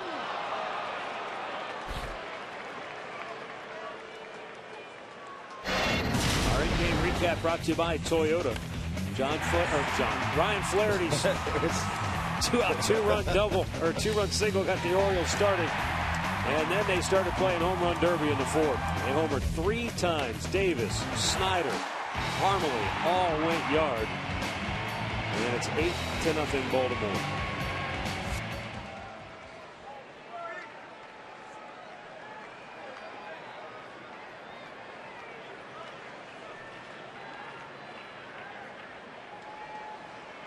Matt Wieters 0 for 2. He has grounded out twice, and he sends a line drive to deep left field. Murphy on the run, won't get it. In the corner, and Wieters pulls into second with a double. Third double of the night. That was just a nice easy swing. Didn't try and do much with it. Just stayed on the baseball and drove it down the left field line. You watch the sinker going down and away. That one stayed up a little bit. He didn't have the movement to it he normally does. So Wieters gets a double. That'll be his 5th this year.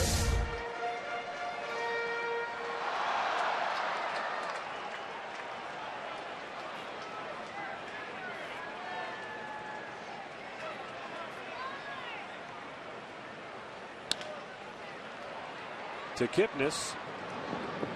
And Snyder is out number 2 as Wieters moves to 3rd.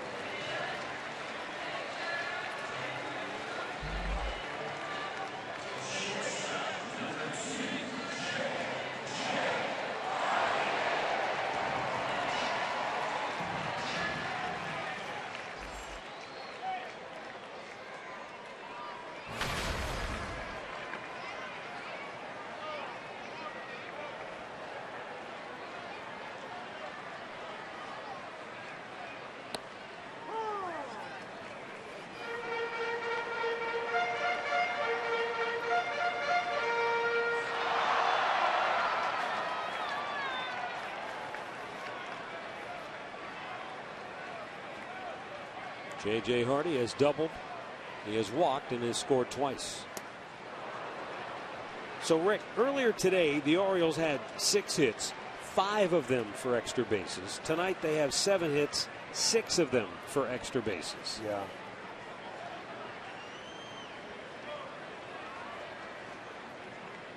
Yeah. Well, they take it. We told you. I mean, they seem when they get their base hits, they do it, and they get them with runners on base too. They strand a runner at 3rd here in the 5th, but they lead it 8-0.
Season tickets offer the best perks, including savings and access to Tribe Rewards.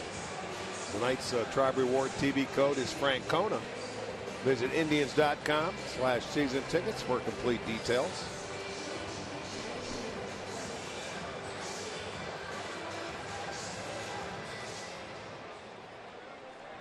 Well, we go now to the 6th inning with Baltimore in front 8-0. Top of the order for Cleveland.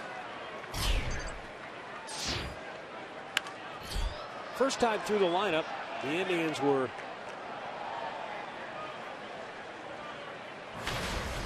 two for 9 against Tillman with a single and a double. Second time through the lineup, 1 for 9 with 4 strikeouts.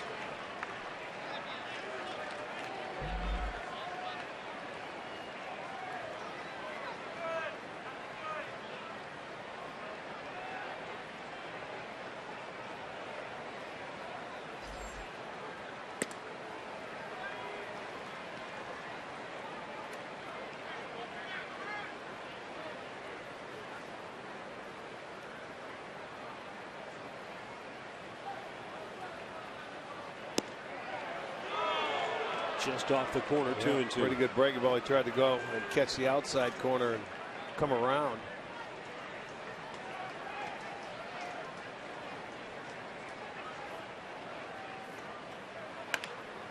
Ground ball towards second baseman Ryan Flaherty. And this is out number 1. Well, the Indians will head down to Florida tonight. They'll take on Kevin Cash's first place Tampa Bay Rays tomorrow. Cody Anderson will make his second big league start. Al and Jensen start our coverage at 6:30 with Indians Live. Then it's all the play-by-play at 7 here on Sports Time Ohio.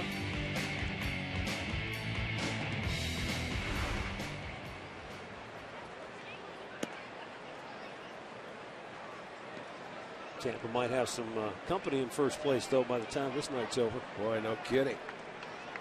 Well, the way they've been scoring, this is a lock. Lindor shoots one to the gap. Snyder with a diving catch. Wow is right. Oh, man. It looked like a human cannonball. Yeah, he's coming out of the cannon, and I can't believe he caught that ball on the backhand side, taking at least a double away. Wow, this is going to be our McDonald's. I'm loving it. You can't make a better play than this right here. I don't care who it is, who you are, and where you go. That was everything that man had right there. And he is stretched out to the max to make a play. Wow. That deserves a round of applause. That crowd is, they are respecting it and loving it. Good he is catch. Putting on some kind of show for Wyatt Anthony tonight.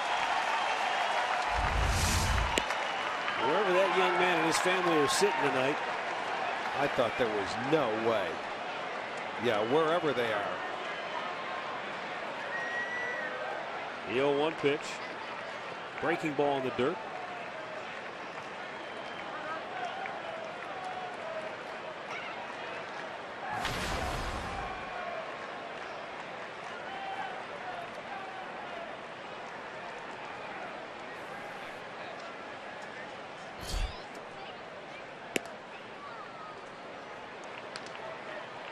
Kid must be beaming with pride right now. I mean, even if he didn't have a chance to meet him, just coming here to see his favorite player play and see him hit a home run, and make a catch like that. Yeah,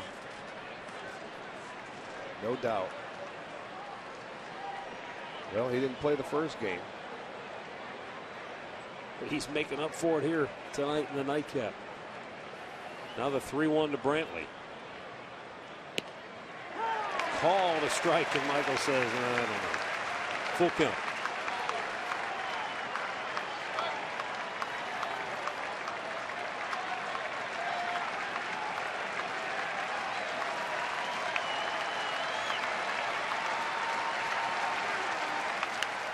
Back out of play.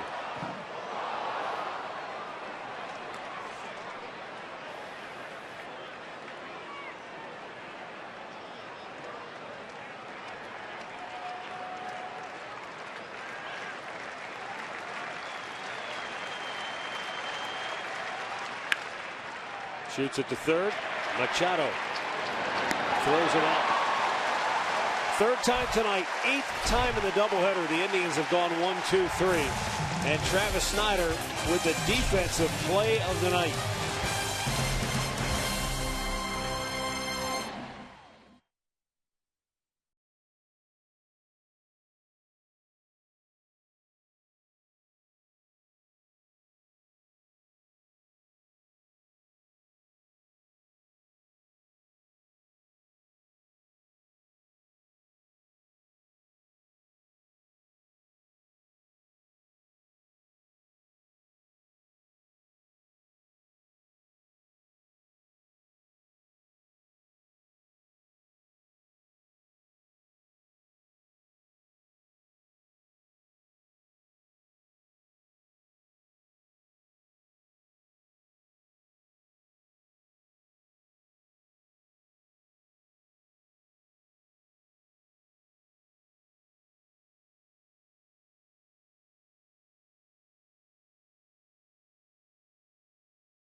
Bottom of the 6th here in Baltimore.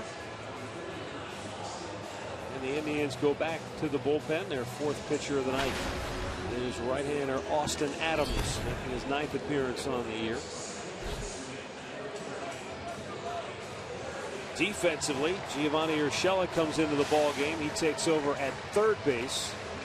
Mike Aviles goes over to second, taking over for Jason Kipnis.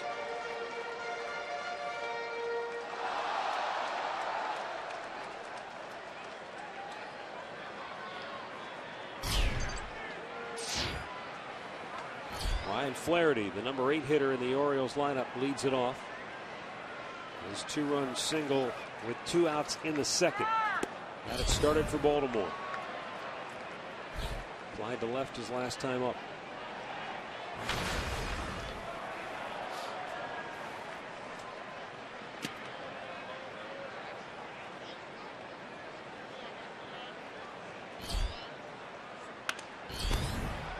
Popped up. Foul ground. Urshela over near the seats. And you can't quite get to it. Yeah, that's one of those tweeners, boy. You can't get there in time. First time playing in that park, and he still ran into that railing up there with his elbow.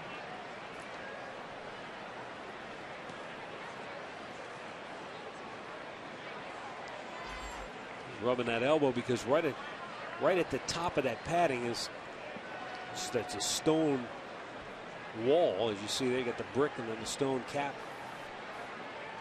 0-2 pitch, up and away.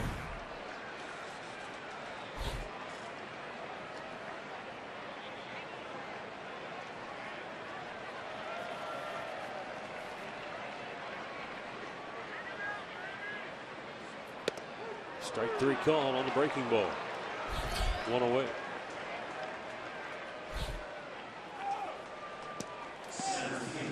Tuesday, it's the 2015 Women's World Cup semifinals. Alex Morgan and Team USA go up against Germany with a trip to the finals on the line. Coverage begins Tuesday at 6 Eastern only on your local Fox station and streaming live on Fox Sports Go. David Lowe has popped up, walked, and scored a run.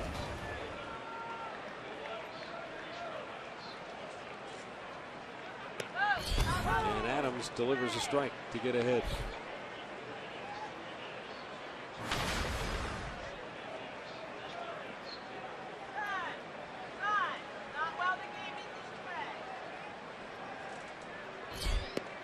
upstairs. 1 ball, 1 strike.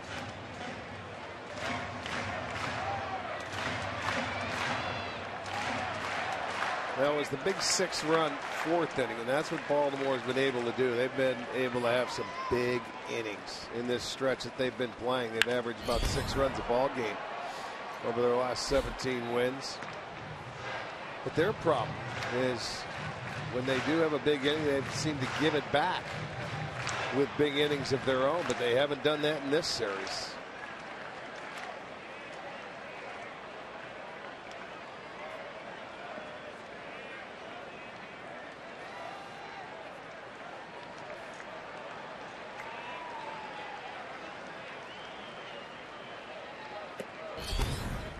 Well, you know, Rick, we've mentioned it before too, that with Baltimore, since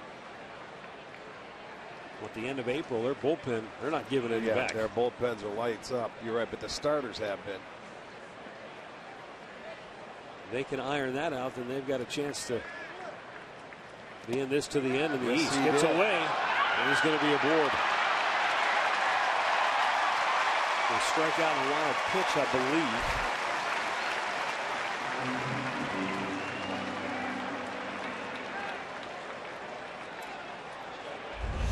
Let's see where this ball hits.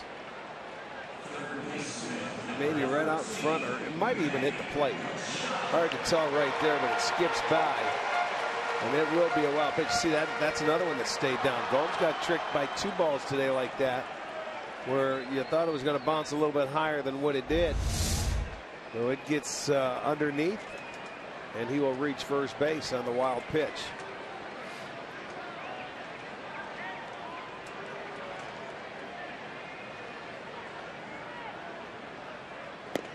Just inside.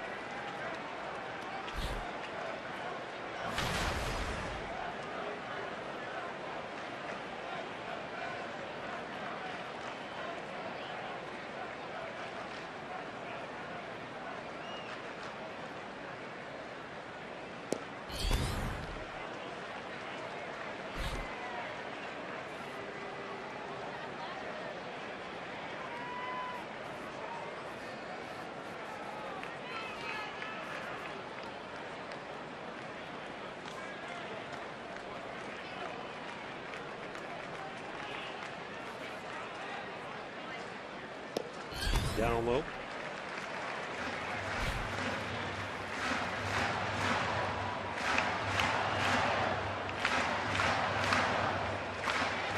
Manny Machado's 2-run double in the 4th, part of a 6-run inning for Baltimore.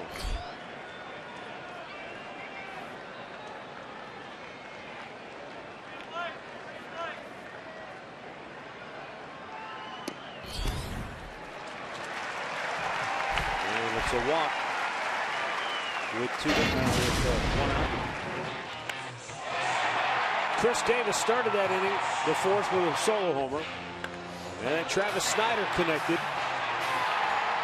Then after a couple of walks, Manny Machado drove him both with a double. And then the next man up, Chris Parmelee, he went oppo for a 2-run home run.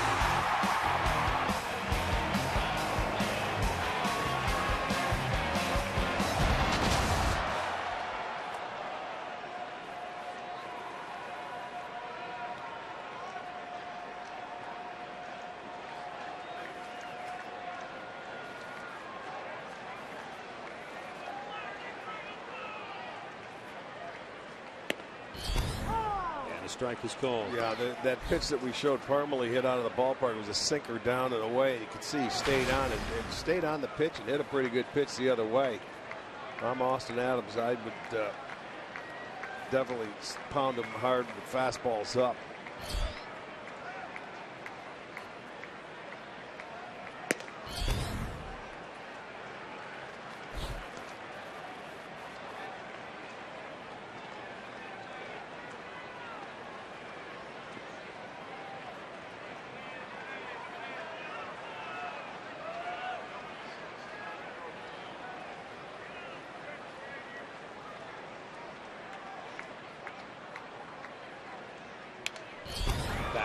Play off the screen, actually.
lot of play left side.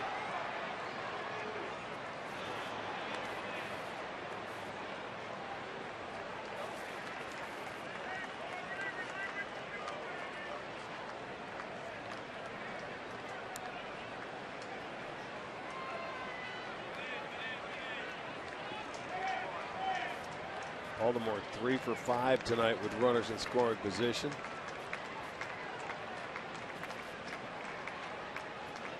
The best team in the league at it. That one handcuffed Perez. You can see him turn the glove like he was maybe expecting that ball to do something, and it stayed straight. You know what? That's how hard this guy throws. He thought that ball was going to be lower than what it was, so he turned it the other way. Almost looked like the grip was maybe a changeup type grip. You know, but it was in a tough spot to put his hand. Didn't know which way to catch it.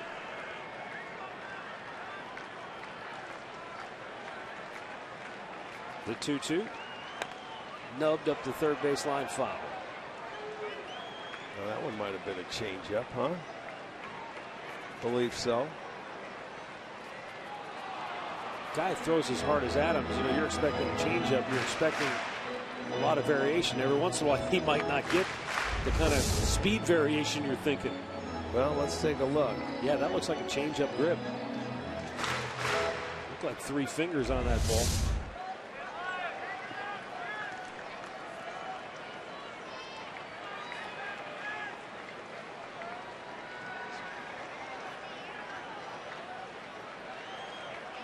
Two on, 1 out. That's up high, full count.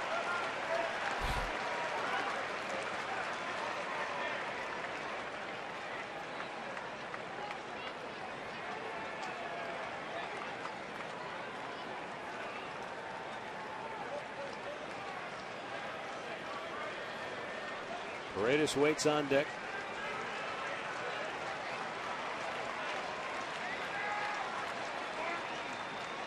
Swing and a miss. He got on the chase. It's the 3rd strikeout of the inning, but only 2 outs because of the wild pitch. Well, there's a chance to do something that not many people can do. Get 4 punch-outs in an inning, and there's the high fastball elevated. He's not going to walk. He was trying to drive him in.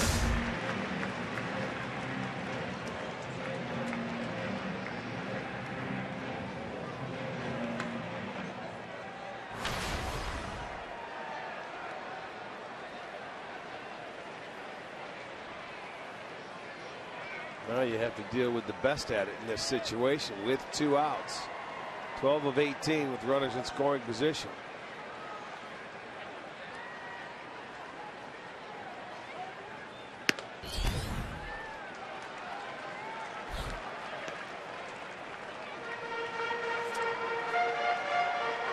I mentioned at the top of our telecast, Jim, Paredes, no overnight success story.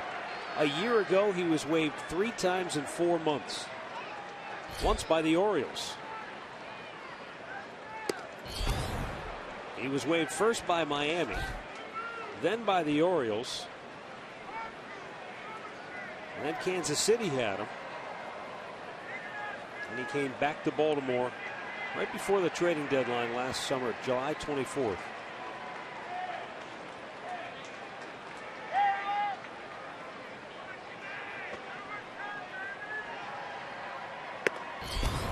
He's not catching up to that one.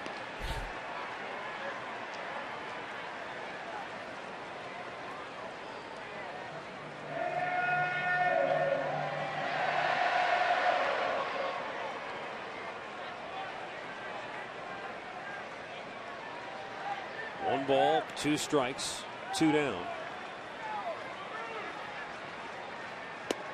God. Oh, my. I thought the umpire was going up to ring him up. Where was this at? I don't know, but I was caught into it. I guess a little low.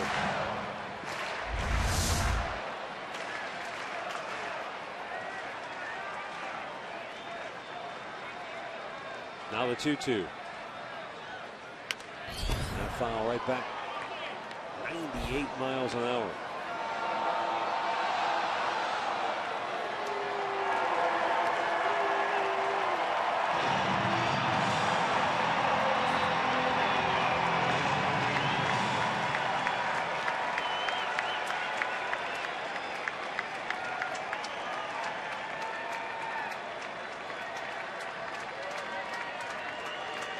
Now the 2-2. Almost, but he held up in a full count. Yeah, he's already swung at a couple of high fastballs in this at bat. They're teasing him up there, but he didn't go again. But 3-2 is a little bit different. Throw him another high fastball, he'll go after it. Orioles don't like to walk. They're 12th in the league in that department. They would rather swing it and drive them in, and they're pretty darn good at it. The 3-2, the runners go. And a high fly ball slicing down the left field line. Out of play. Just hit off that sidewall. And another chance for Paredes.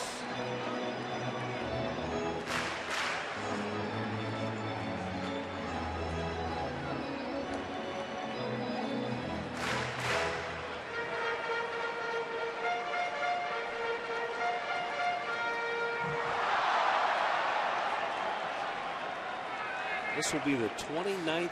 No, this will be the 30th pitch of the inning for Austin Adams.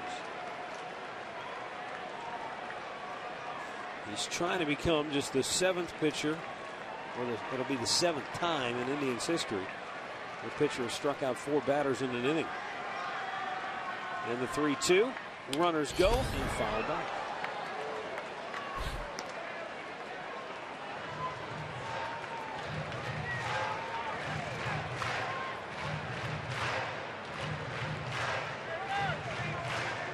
This will be the 9th pitch of the at bat. And even though Paredes is 0 for 3, this is how you can tell a guy's pretty hot at the plate. Fouling off 98-mile-an-hour pitches, staying alive. Again, the runners go. And again, it's fouled back. Yeah. The runners are getting their work in.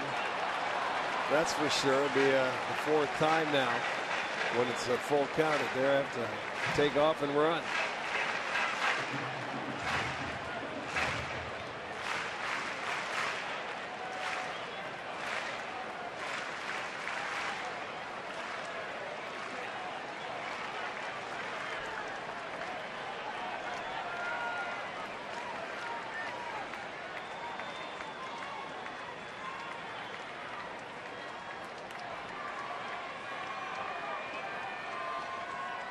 And the payout pitch in the dirt bounces away. Runners move and the bases are loaded. 2 walks and a wild pitch have loaded the bases. And out comes Mickey Callaway.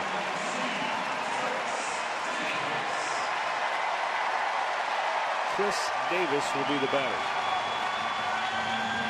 Well, Callaway's going to want to talk to his young pitcher here. You make your pitches, you get them out. He is susceptible to the high fastball. Davis has gone deep today.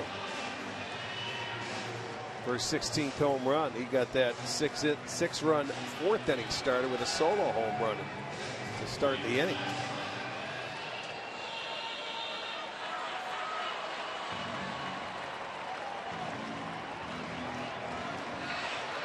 Orioles trying to get to double digits.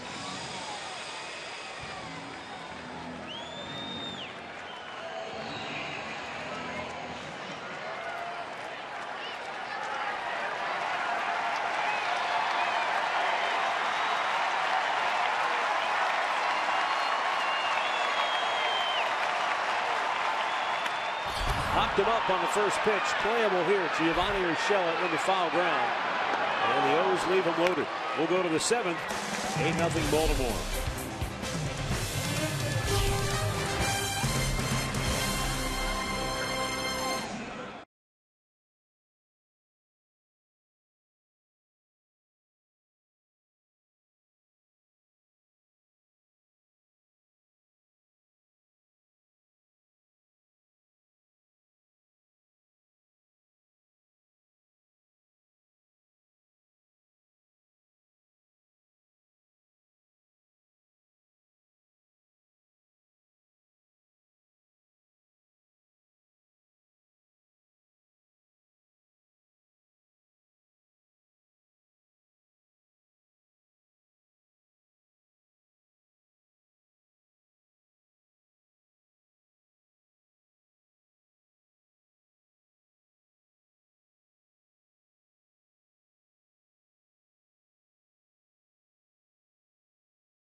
Visit mykiacleveland.com to learn more.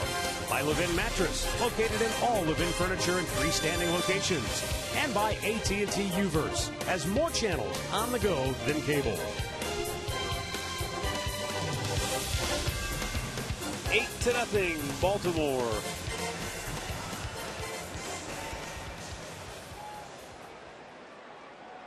Four, 5, and 6 hitters for Cleveland here in the 7th.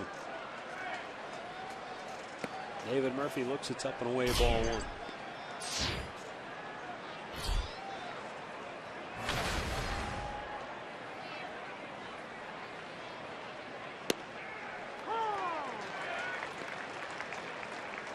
Well, if you're sitting in Buck Showalter's seat tonight, this couldn't have gone any better. No, if you drew it up on a chalkboard beforehand. Your starter in game 1 goes 8 innings. And now here in the nightcap, Tillman's shutout baseball into the 7th.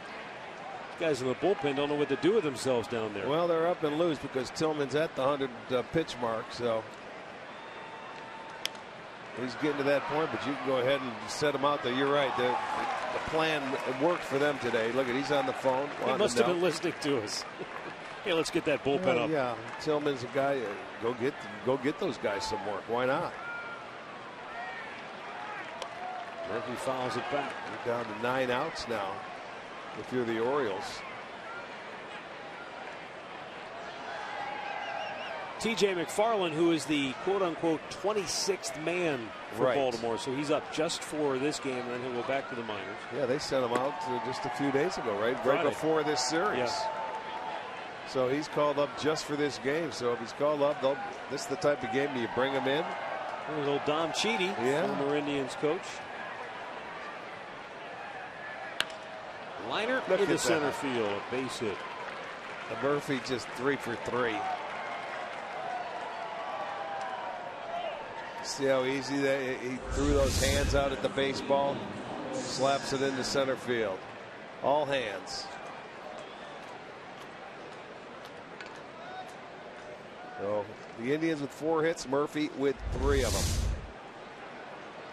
them. And up comes Carlos Santana, who is 0 for 2 tonight. Both times he's flied to left.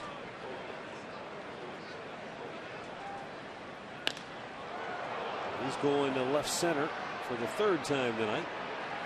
Travis Snyder makes the catch.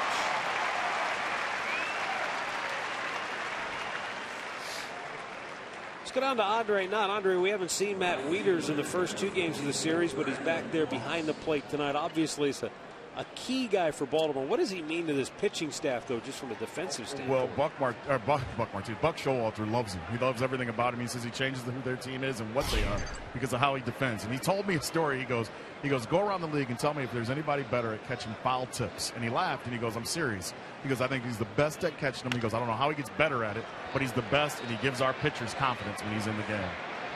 And that is a big part of it. You know, foul tips are a thing, though, you can't practice. You know what I mean? How many times you see it? It either hits that glove and it sticks or it doesn't.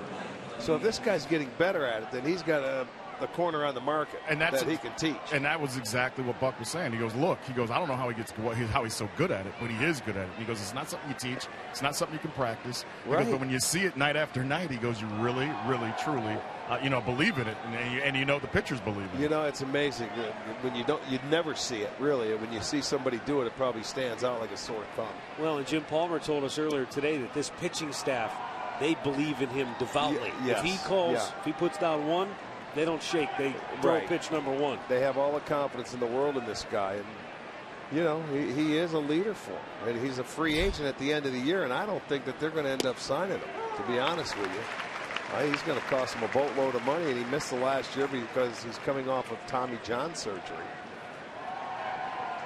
I don't know. I think it would be a tough sign for him. 1-1 pitch. Vilas rolls it to second. Flaherty has trouble with it, but he's able to recover, and he throws him out to end the inning. We've reached the 7th inning stretch, brought to you by Spitzer Auto World.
8-0 Baltimore as we go to the bottom of the 7th inning. Cody Allen will come on now to pitch for Cleveland. Cody making his 32nd appearance of the year, a win, 2 losses, an ERA of 3.77. Defensively, Ryan Rayburn comes into the ballgame, takes over for Brandon Moss in right field. Baltimore will send their 5, 6, and 7 hitters up to bat here in the bottom of the 7th inning. And Matt Wieters is going to lead it off. You know, the tricky thing for Baltimore with regards to Matt Wieters, Rick, because we've seen it so many times in the past with the Indians, it only takes one team, one interested party to drive that price up to the point where it just either doesn't make financial sense or it just gets. Well, let's think about it. A switch hitting catcher that can handle a game, call a game, throw. Well, there's got to be a demand. You know that. There just aren't many of them. Yes. And the Yankees go out and they sign McCann for what he got. You know, this guy, you say, okay, well, that's fine. He's going to be worth it. Someone will certainly pay for it.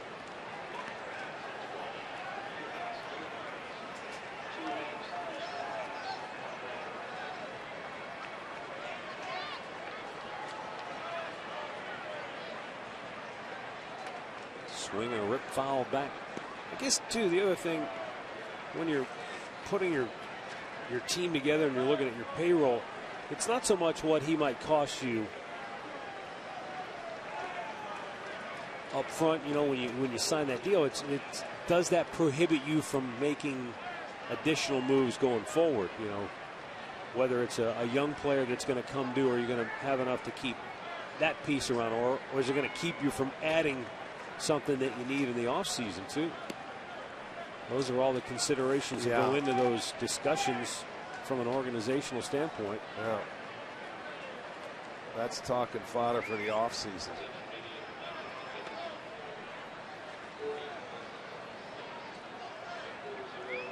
Now the 2-2. Swing and a miss. He strikes him out.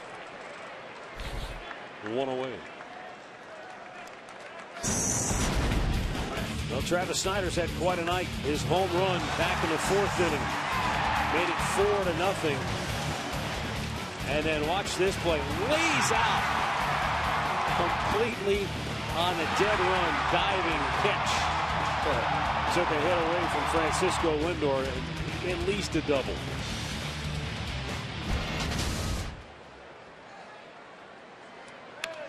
And foul right back to the screen.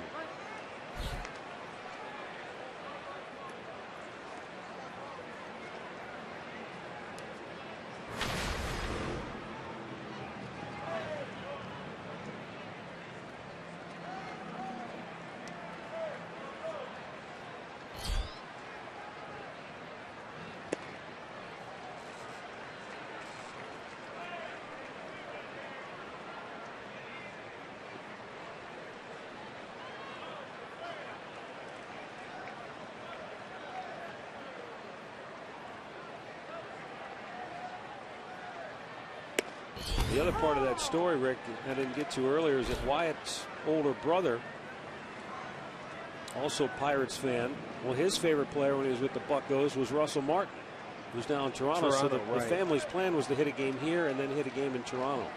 You see Russell Martin as well. Swing and a miss. Snyder strikes out. And Perez flips it to first. 2 down. Well, it's Miller time, brought to you by Miller Lite. It was on this date in 1989 that they actually began construction of this ballpark here at Camden Yards. And on September 5th of 1989, Brad Cummins went over the wall to take one away from Cal Ripken at Old Memorial Stadium. Yes, indeed. You remember that? Our own Pat Murray was the director then in that ball game. Big Pat down there. He remembers it, right, sir?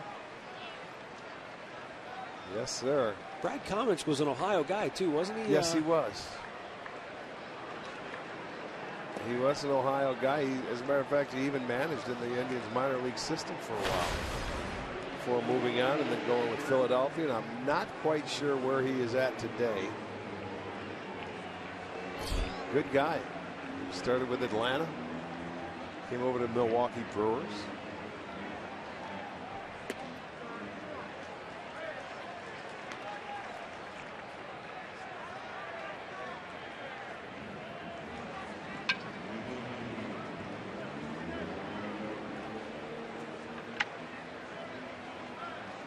Two down on the 2-1 pitch. And J.J. Hardy takes a strike.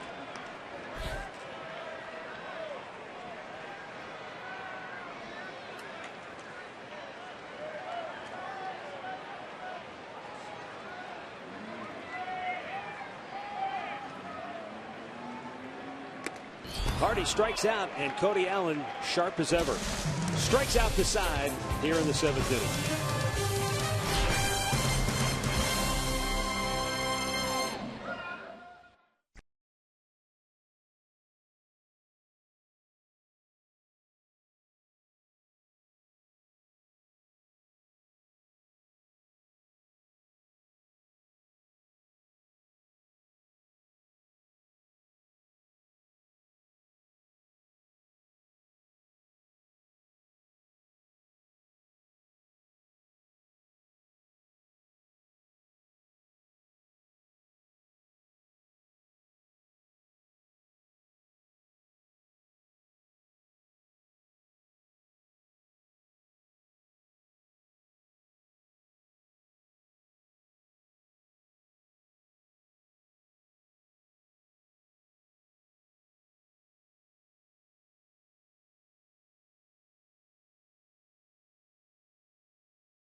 Indians and may not be reproduced or retransmitted in any form, and the accounts and descriptions of this game may not be disseminated without the express written consent of the Cleveland Indians.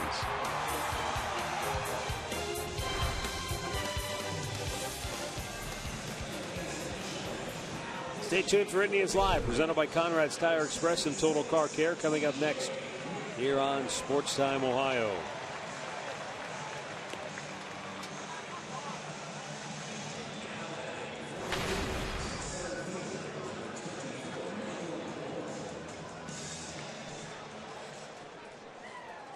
McFarland, as you mentioned last inning, the 26th man for this game today. He's going to come in relief of Chris Tillman.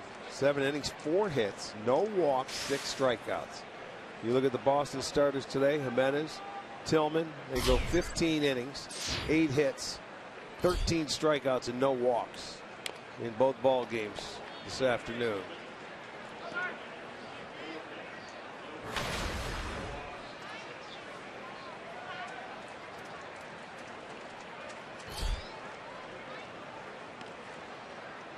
Michael Bourne 0 for 2 on the night. Grounds one back up the middle. And J.J. Hardy throws him out, 1 down.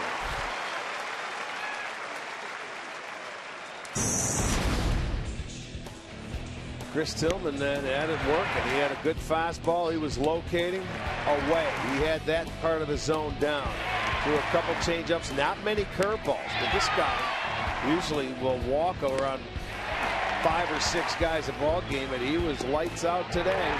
Breaking ball there. 6 strikeouts, no walks.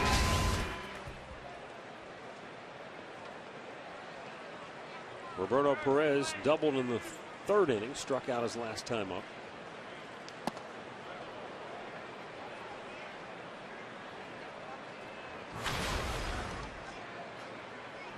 In the 6th inning of this game, Austin Adams for the Indians was trying to do something for only the 7th time in Indians history, and that was strike out 4 batters in an inning.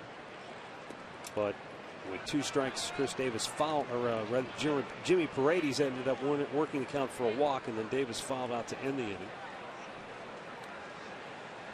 Saw an interesting note earlier that for Baltimore, we're talking about relief pitchers, Grant Jackson holds a club record. He picked up a win in 3 consecutive games for Baltimore in 1974. Okay. Think about getting a win in 3 straight games. Coming out of the bullpen. Hard to do. Well, you're coming in to tie games, and your offense comes in and scores when you come out. And what makes it even more fascinating to me is he did it at the end of the season. Game 159, 160, and 161. He was on salary drive back then, looking for a pay raise. Pitched an inning and 2/3 the first game, 2 2/3 the second game, and then an inning in the third game. And the best part of the story, you'll love this. The last game that he got the win in came against Detroit.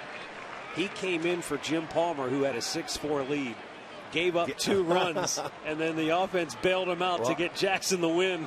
I'll guarantee you that man next door will remember that, and he'll tell us the date, the team, and who was hitting. Oh, boy. Remember the next time we see him to bring it up. Oh, boy. I wish you would have told me in between games. We could have had him rolling. He probably would have vividly remembered. I'll tell you, he has a tremendous memory. He reminds me a lot of what Bob Feller was like when, you know, he can recall counts and dates and years and hitters and players and situations. He's a treat to talk to, and still loves the game of baseball and has been doing it a long time. Drilled to right center field, and Roberto Perez has his second hit of the night, and both hits have been doubles. Well, the Indians would be no hit if it wasn't for Perez and Murphy. Yeah, they've counted for all 5 knocks.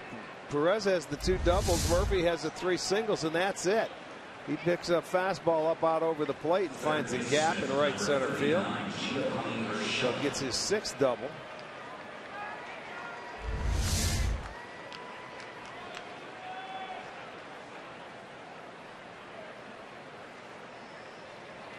Top of the order, and Giovanni Urshela gets his first at bat of the night game.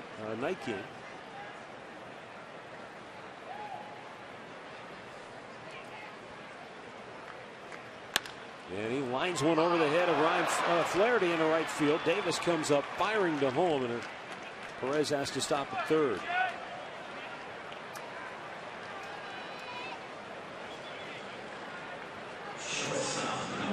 So 2 on with 1 out for Francisco Lindor, who is 0 for 3.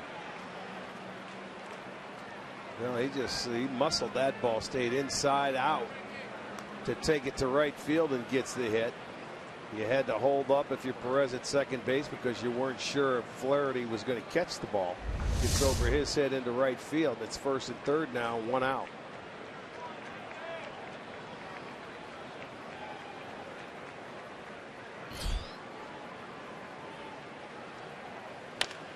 And a chopper towards Flaherty. He gets the tag and the throw, and a double play ends the inning. We'll head to the bottom of the 8th. Still 8-0 Baltimore.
Now looking back at our keys to the game, brought to you by Wayside Furniture. Lay off the Tillman high heater. They couldn't get to him tonight. He struck out 6 in 7 shutout innings. And for Murata, the error he couldn't recover from in the second inning cost 2 runs. Then he went 1, 2, 3 in the third, and then the roof fell in the fourth. Zach McAllister on to pitch the bottom of the 8th for the Indians. Cody Allen up to 1, 2, 3, 7th, struck out all 3. Yeah, get the rust off of Cody and he's fine. Now all we have to do is get a lead for him and then turn it over to him.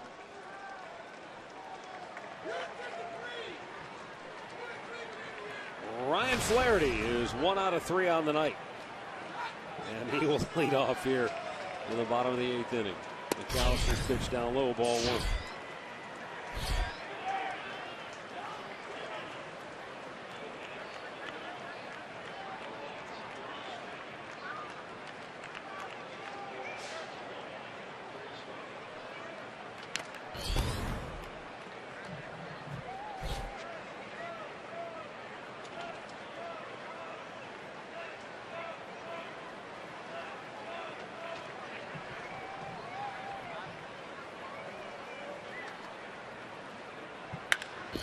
Hit McAllister's foot and caroms over toward the Oriole dugout, and it'll be a base hit for Flaherty. He was looking up in the air. What a up in the redirect. air, and it's like it was, and it got leather. We heard it. I don't know whereabouts on the I foot. think it hit on the bottom of his shoe, on maybe. the bottom of the instep. He says he's okay, but that thing, watch him look up in the air. Let's see where it gets him. Yep, right off the bottom of the shoe. How about that? He kicks it, think he's going to kick it up, and he can't find it. Even though that hits the bottom of your shoe, it's still got to hurt a little bit. You would think so. No doubt. Like he's playing hacky sack. Well, that goes as an infield single as that ball deflected all the way to the front of their dugout. Swing and a miss.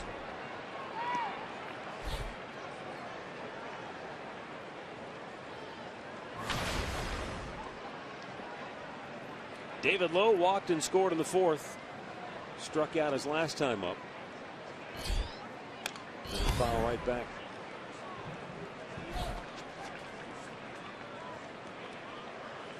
You know, in sports, in particular in baseball, sometimes the line between winning and losing is very narrow. I mean, talking about those Orioles teams in the 70s, as Lowe is run up for the first out of the inning. That 1974 team that Grant Jackson got the 3 wins in a row for out of the bullpen, they went to the playoffs that year for the 2nd year in a row against the Oakland Athletics. Yeah, Oakland got it. There were a lot of those games were very close. In 1974 in particular, Oakland beat them 1-0 in Game 3 and 2-1 in Game 4. That's when it was the best 3 out of 5 to close it out. I mean, 1-0 and 2-1. Vida Blue beat Jim Palmer 1-0. And then Catfish Hunter got the win in the 2-1 victory to close it out. Raleigh Fingers got the save. And Sal Bando hit a home run in Game 3. That's the only run of that game. And then they went on to win their 3rd consecutive World Series that year. I mean, if you're looking at that from Baltimore's perspective, you're thinking, man, that could have been us. We could have been the dynasty team instead of Oakland, but they were just a fraction better. And they were a great team, but Baltimore was pretty good too. But they get lost in the shuffle because what? We only remember who ends up with the crown. Right. That is true. So true. And everybody says, oh yeah, I remember Oakland 72, 3, 4. Well, who'd they beat? Right. A lot of people probably don't remember. I don't remember. Yeah. That's right. And then you go back and check the box scores and talk to anybody about it, and you'll find out what a series it was.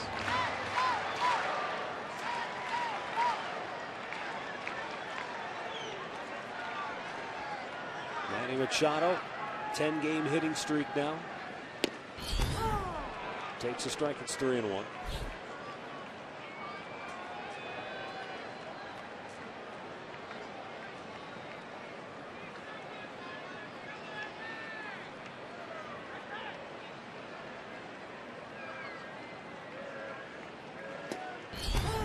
a full count.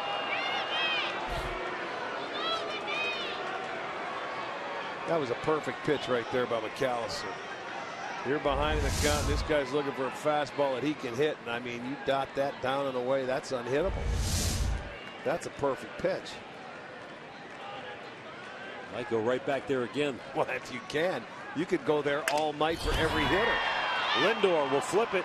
Aviles on its way to first. It's a double play to end the inning.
Our Pat O'Brien Chevrolet play of the game.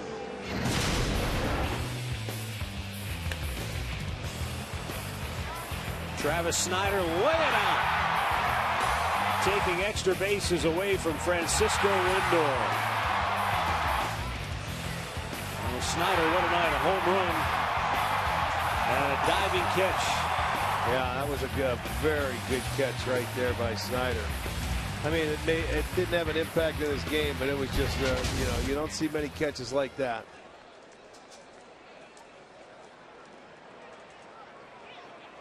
No, but young Wyatt Anthony, an 8-year-old whose favorite player is Travis Snyder, who got a chance to come to the game tonight. His family from living in Thailand now. What a night for that young kid. Now in the ninth, Michael Brantley to lead it off for Cleveland.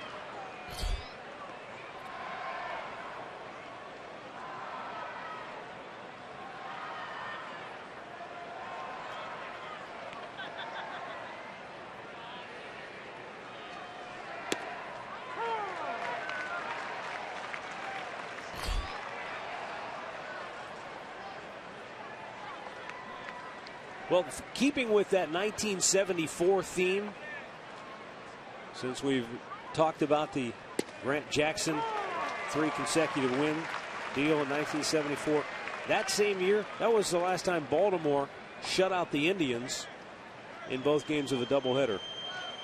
Some guy named Mike Cuellar and Dave McNally. Oh, the two lefties got you. They shut out the Indians on September 6th of 1974. Last time it happened to the Indians was a year later, September 26, 1975, at Fenway. El Tiante shut him out, and then Reggie Cleveland in the second game. Hit the bag, and Cairns into center for Michael Brantley. You talk about a break there. Brantley gets the hit, and that was J.J. Hardy just standing right there waiting for it. Positioned perfectly, but it hit the bag. And Michael's 4th hit in the series. Oh, that one going right up the middle. What are the chances? Gets the corner of the bag. Hardy was waiting for it to go to first base, but it deflects up in the air, gets past him into center field.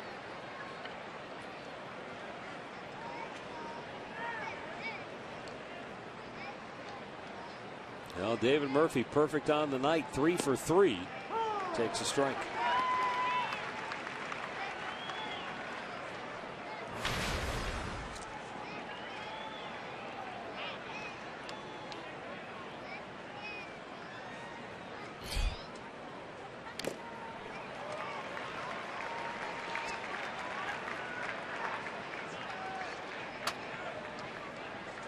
David, on the year, this is only his 8th at bat against the left-handed pitcher. He's 2 for 7.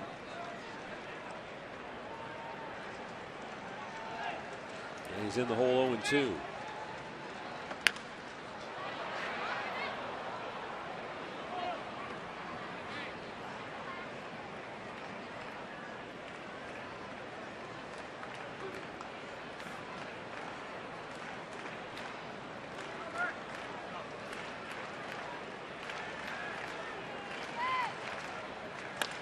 Murphy lines it into center field. He's got a base hit, and back-to-back singles for the Indians here in the 9th.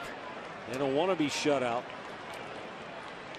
and they're going to go down swinging here in their last at bat. How about Murphy? 4 hits tonight in game 2. He hit a line drive, and Hardy's going to dive for it, can't get it. So they start out with runners at first and second and nobody out. David Murphy's second 4-hit game on the year. He also had 4 hits back on May 10th against Minnesota. So a perfect 4 for 4 for Murphy, and Santana steps in 0 for 3.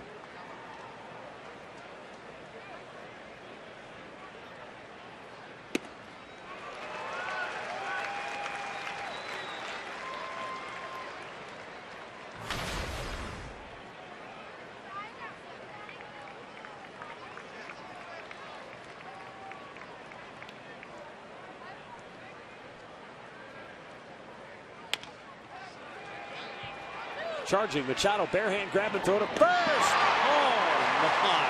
How about that play? That's a killer play by an incredibly talented third baseman. Just a perfect bare hand grab and throw all in one motion, and by a whisker he gets it.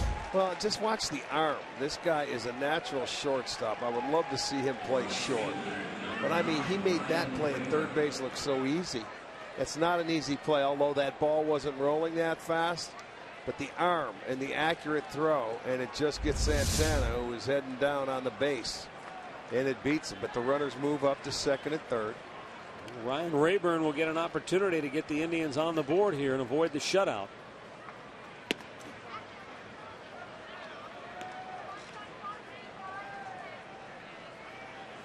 Rayburn's first at bat.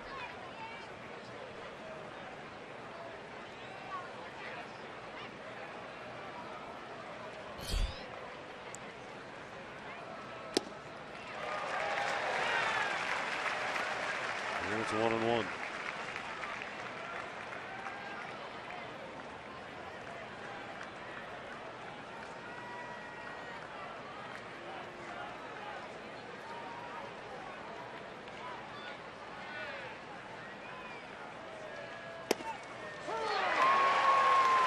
Strike 2 called.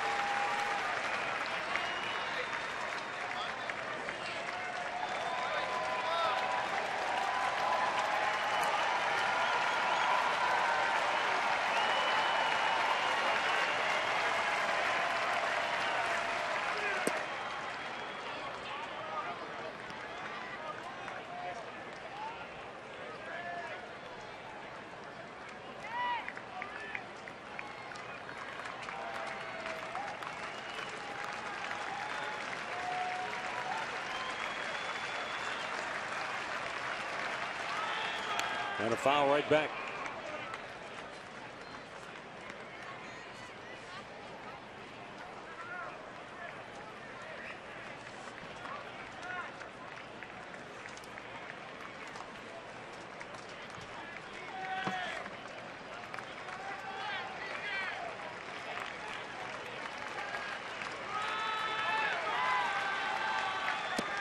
Strike 3 called, 2 down.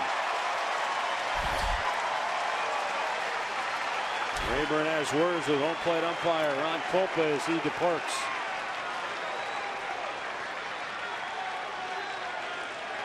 Stay tuned for Indians Live. Here comes Terry Francona. He's been thrown out of the game. He did not like the fact that Ron Kolpa waved him away.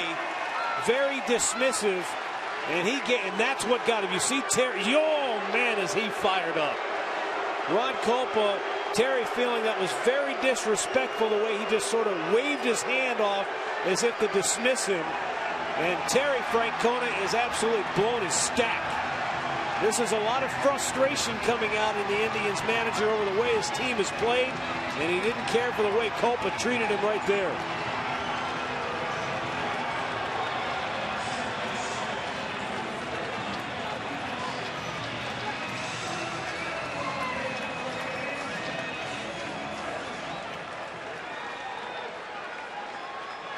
Well, he had his say, and he is done.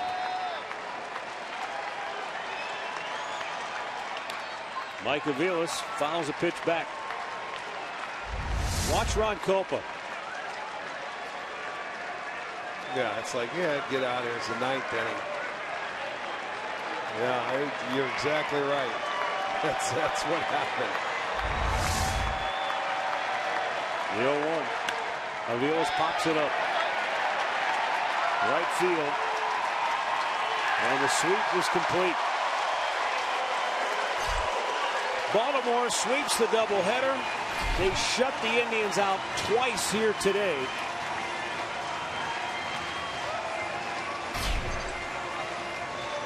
And they take all 3 games in the series.